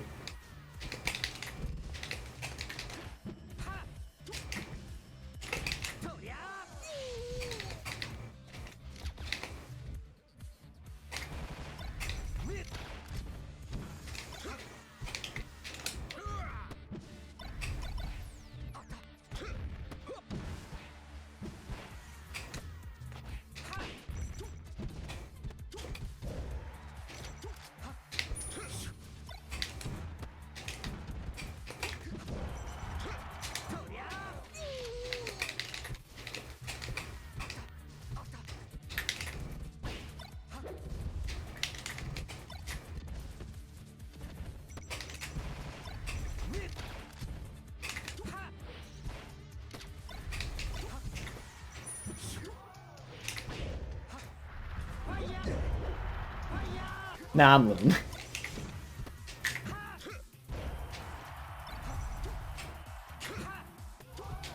was a good air dodge. Oh, oh, this guy was moving really weirdly, and I think I understand why now. I think he's a box player. That would only make sense.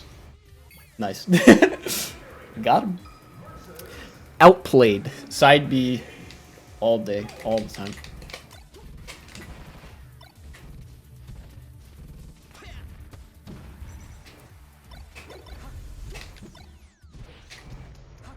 You know, you don't deserve to die for that.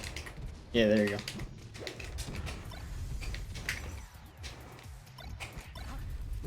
He read me, but he missed space there.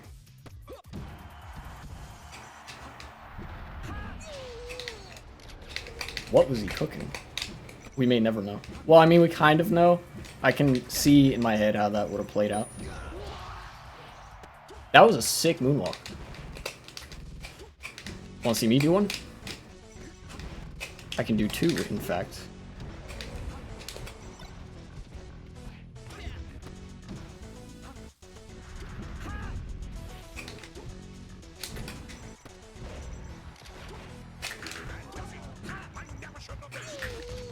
That had to be a super small window to do that.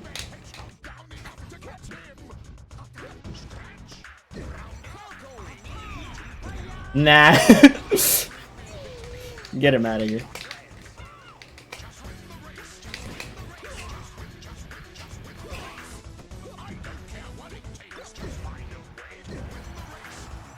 Damn it, I keep DIing down on that knee.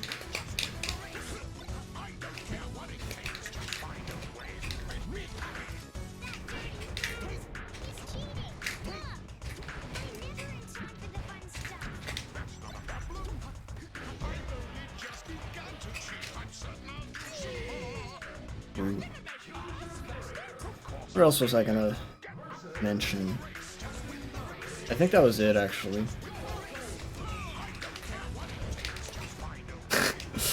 I reacted just in time to crouch cancel that Falcon Punch, which is kind of funny.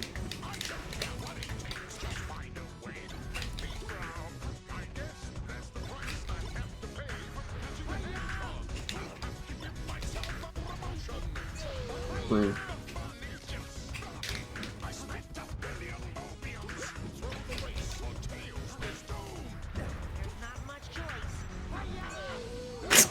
This guy keeps doing cool shit and then dying first.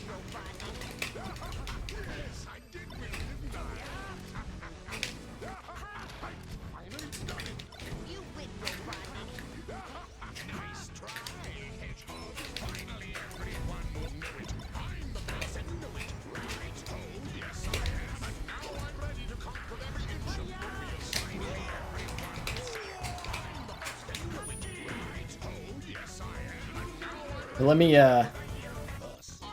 lol. Well played, GG's. That was fun. Playing against that guy was really cool. That was good. But now I'm gonna look for somebody else. Eljon. Okay.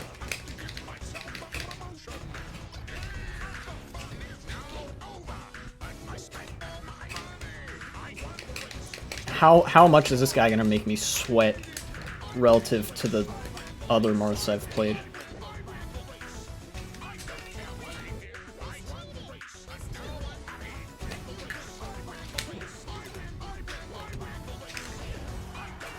Does that kill? Not yet.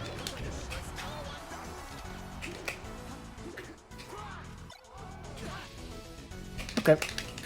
That does, though. Ooh, good read.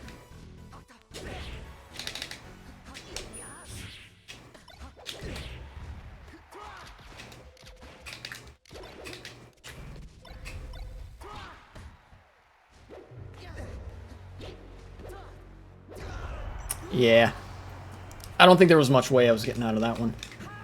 Well, I mean, there was one way I could have, and that would have been roll away. I mean, not get aggressive here.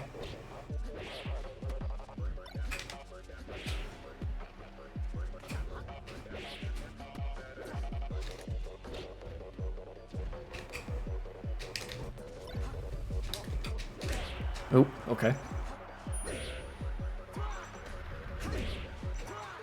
Yeah, that's it.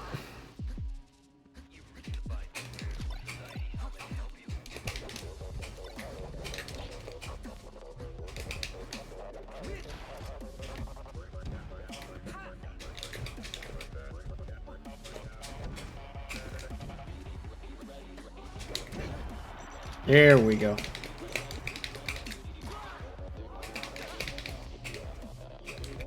I didn't realize he had gotten his double jump back there.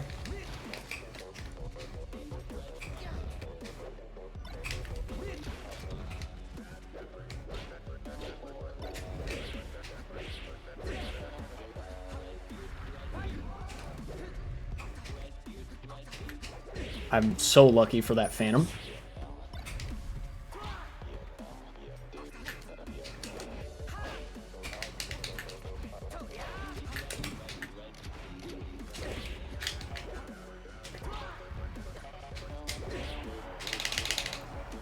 I need to stop running at him.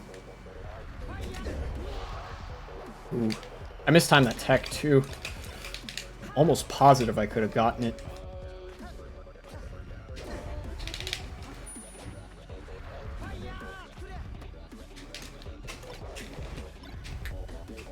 Credit where it's due, he was ready for the onstage Firefox. A lot of people aren't.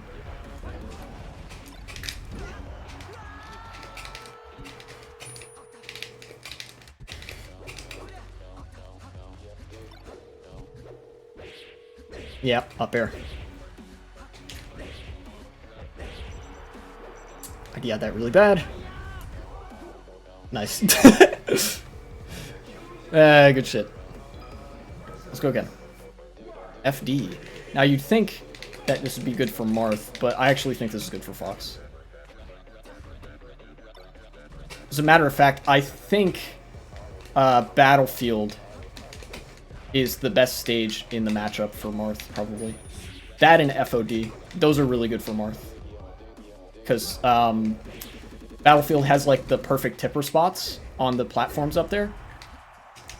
And with Fountain, what you get is you get Fox's movement gets worse.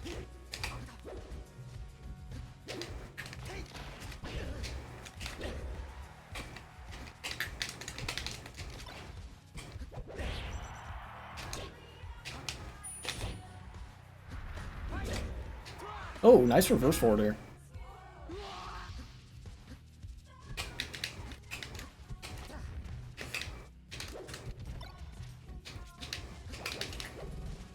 I gotta make him come to me.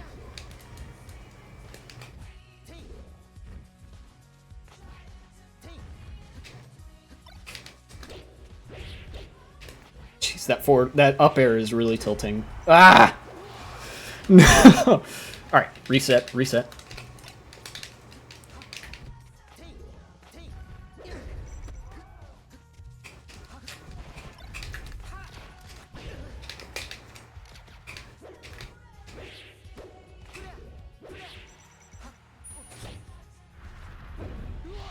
Ah!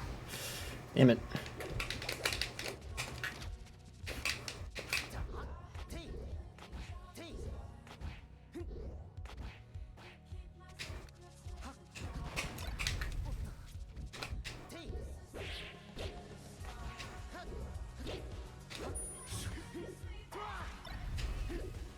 You're out of here.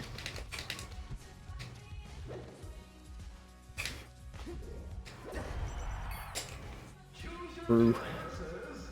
Yoshi's. Oh boy.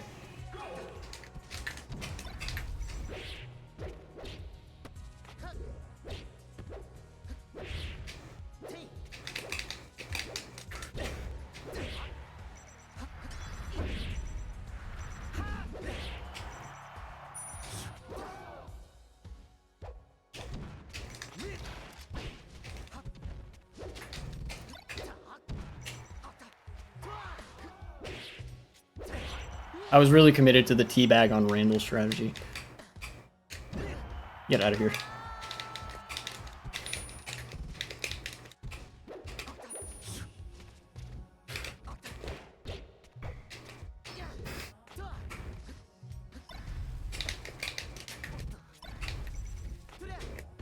Ah! We take those.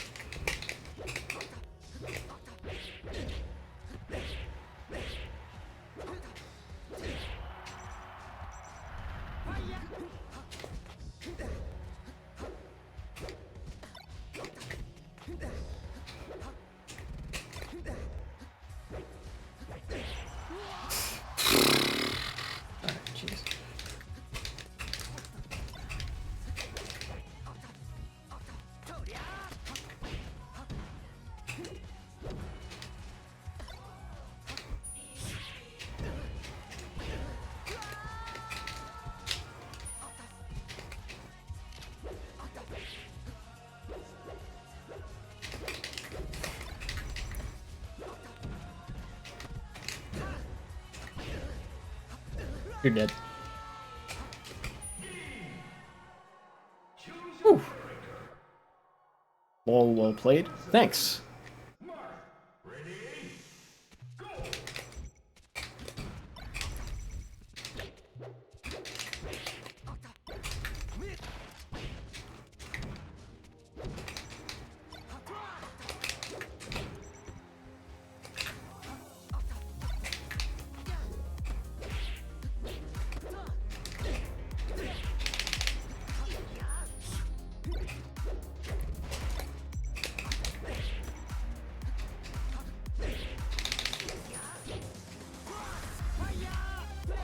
Jeez, this guy's offense is better than most Marth's, I think.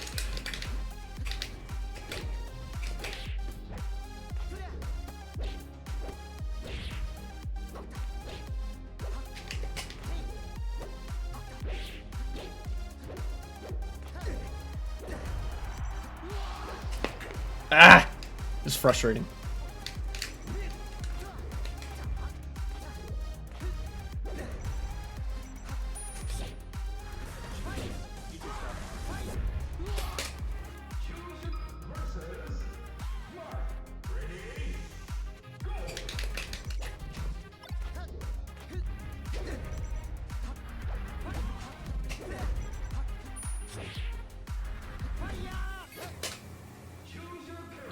Ah, hell.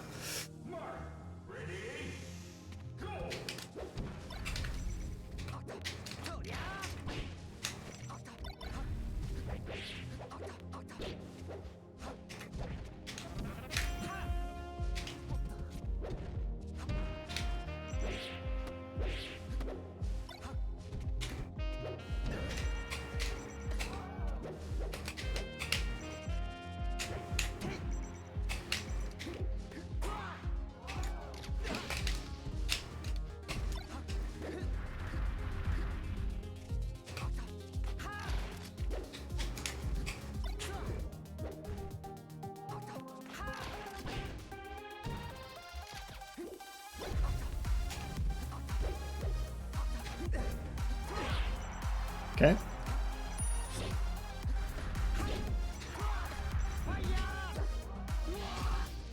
Uh.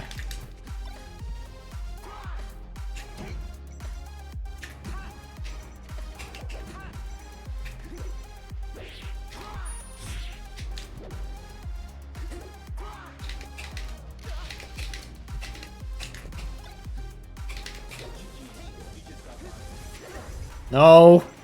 Fucking hell.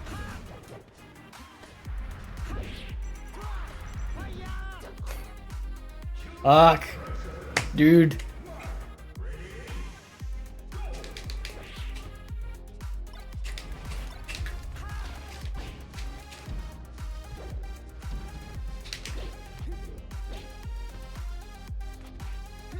Okay.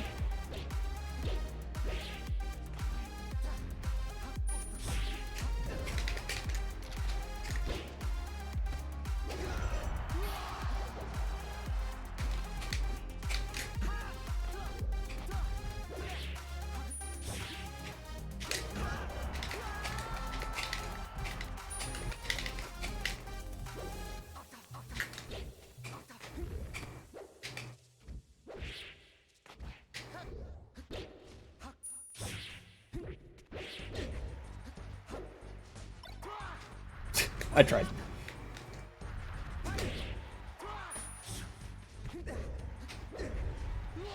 Ah. Whew.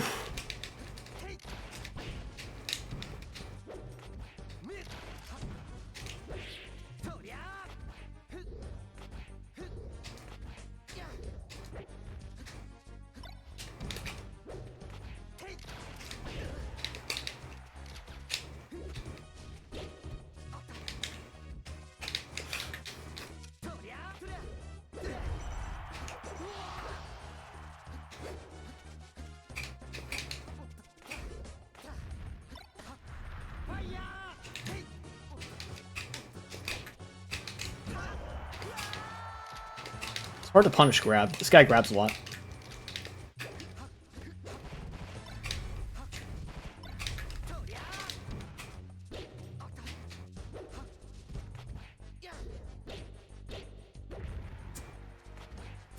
Also making a big mistake in going to him rather than making him come to me.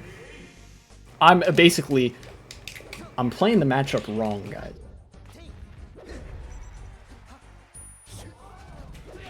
See, like there.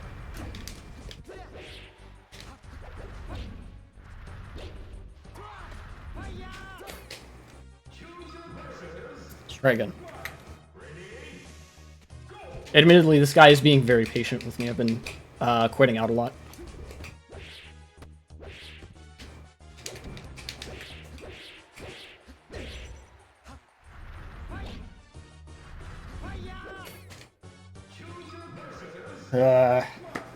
I'm just kind of throwing myself in at this point. Not good.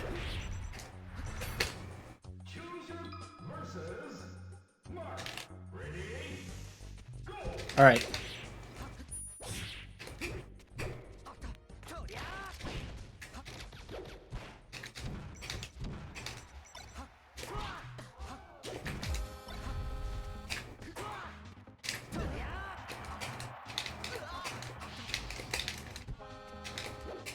Ah, my buttons are fucking sticking, dude!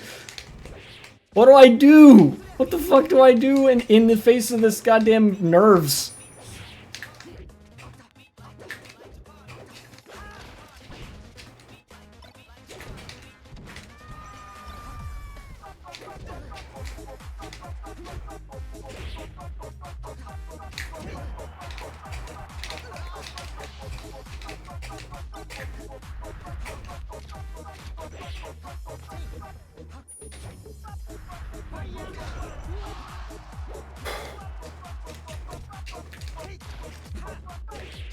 That meant to be up air, not up smash.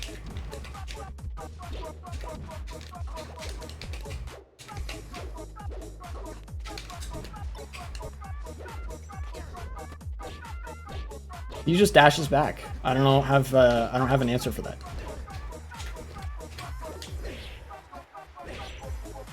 Oh my god. That was so bad.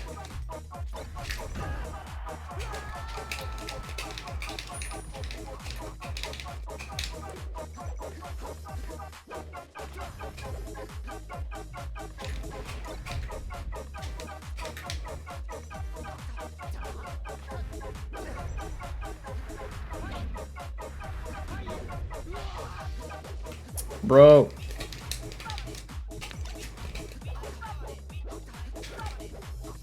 Stop light shielding, Fox, please.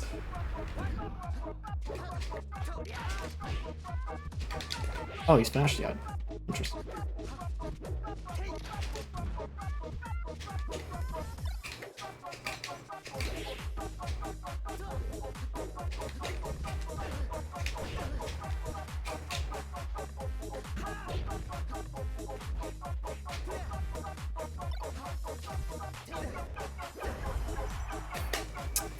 Okay, no.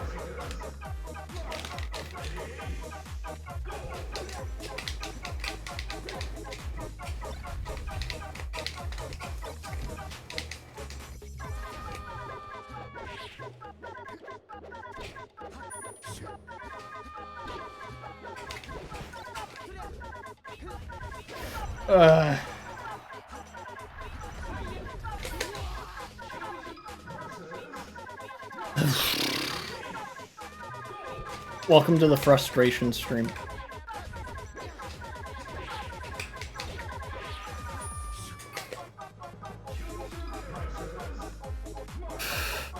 Alright. I can barely play Melee anymore, holy shit.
I'm alive.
Jeez, man.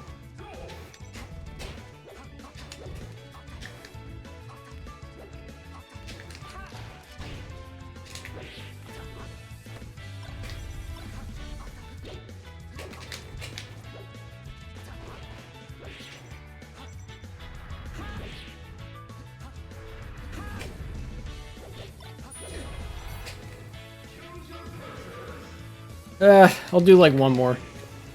And by one more, I mean I'll probably rage quit again. I can't even jump cancel grab anymore, dude. I'm a zombie. Are you kidding me?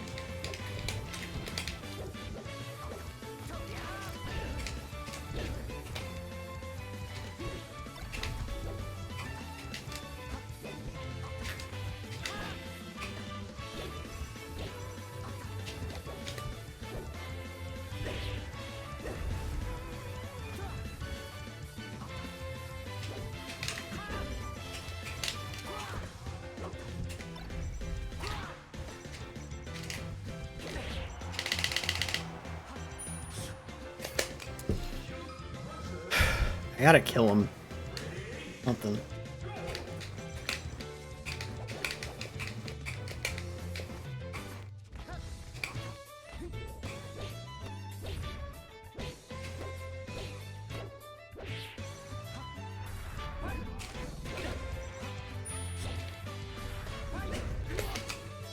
Ah! Come on, dude. I can't play melee anymore. What's going on with me?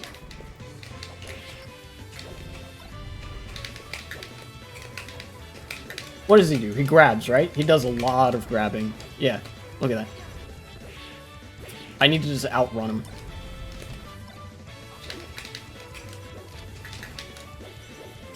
You're coming to me, big boy.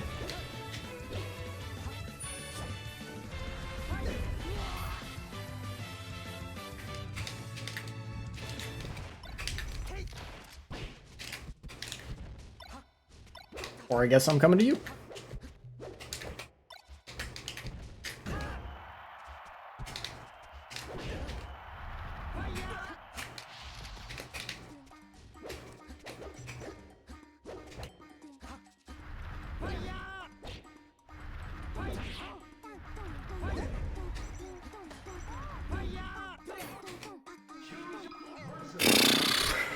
Jeez, man. This is never gonna end, is it? I'm just doomed to do this until he quits on me.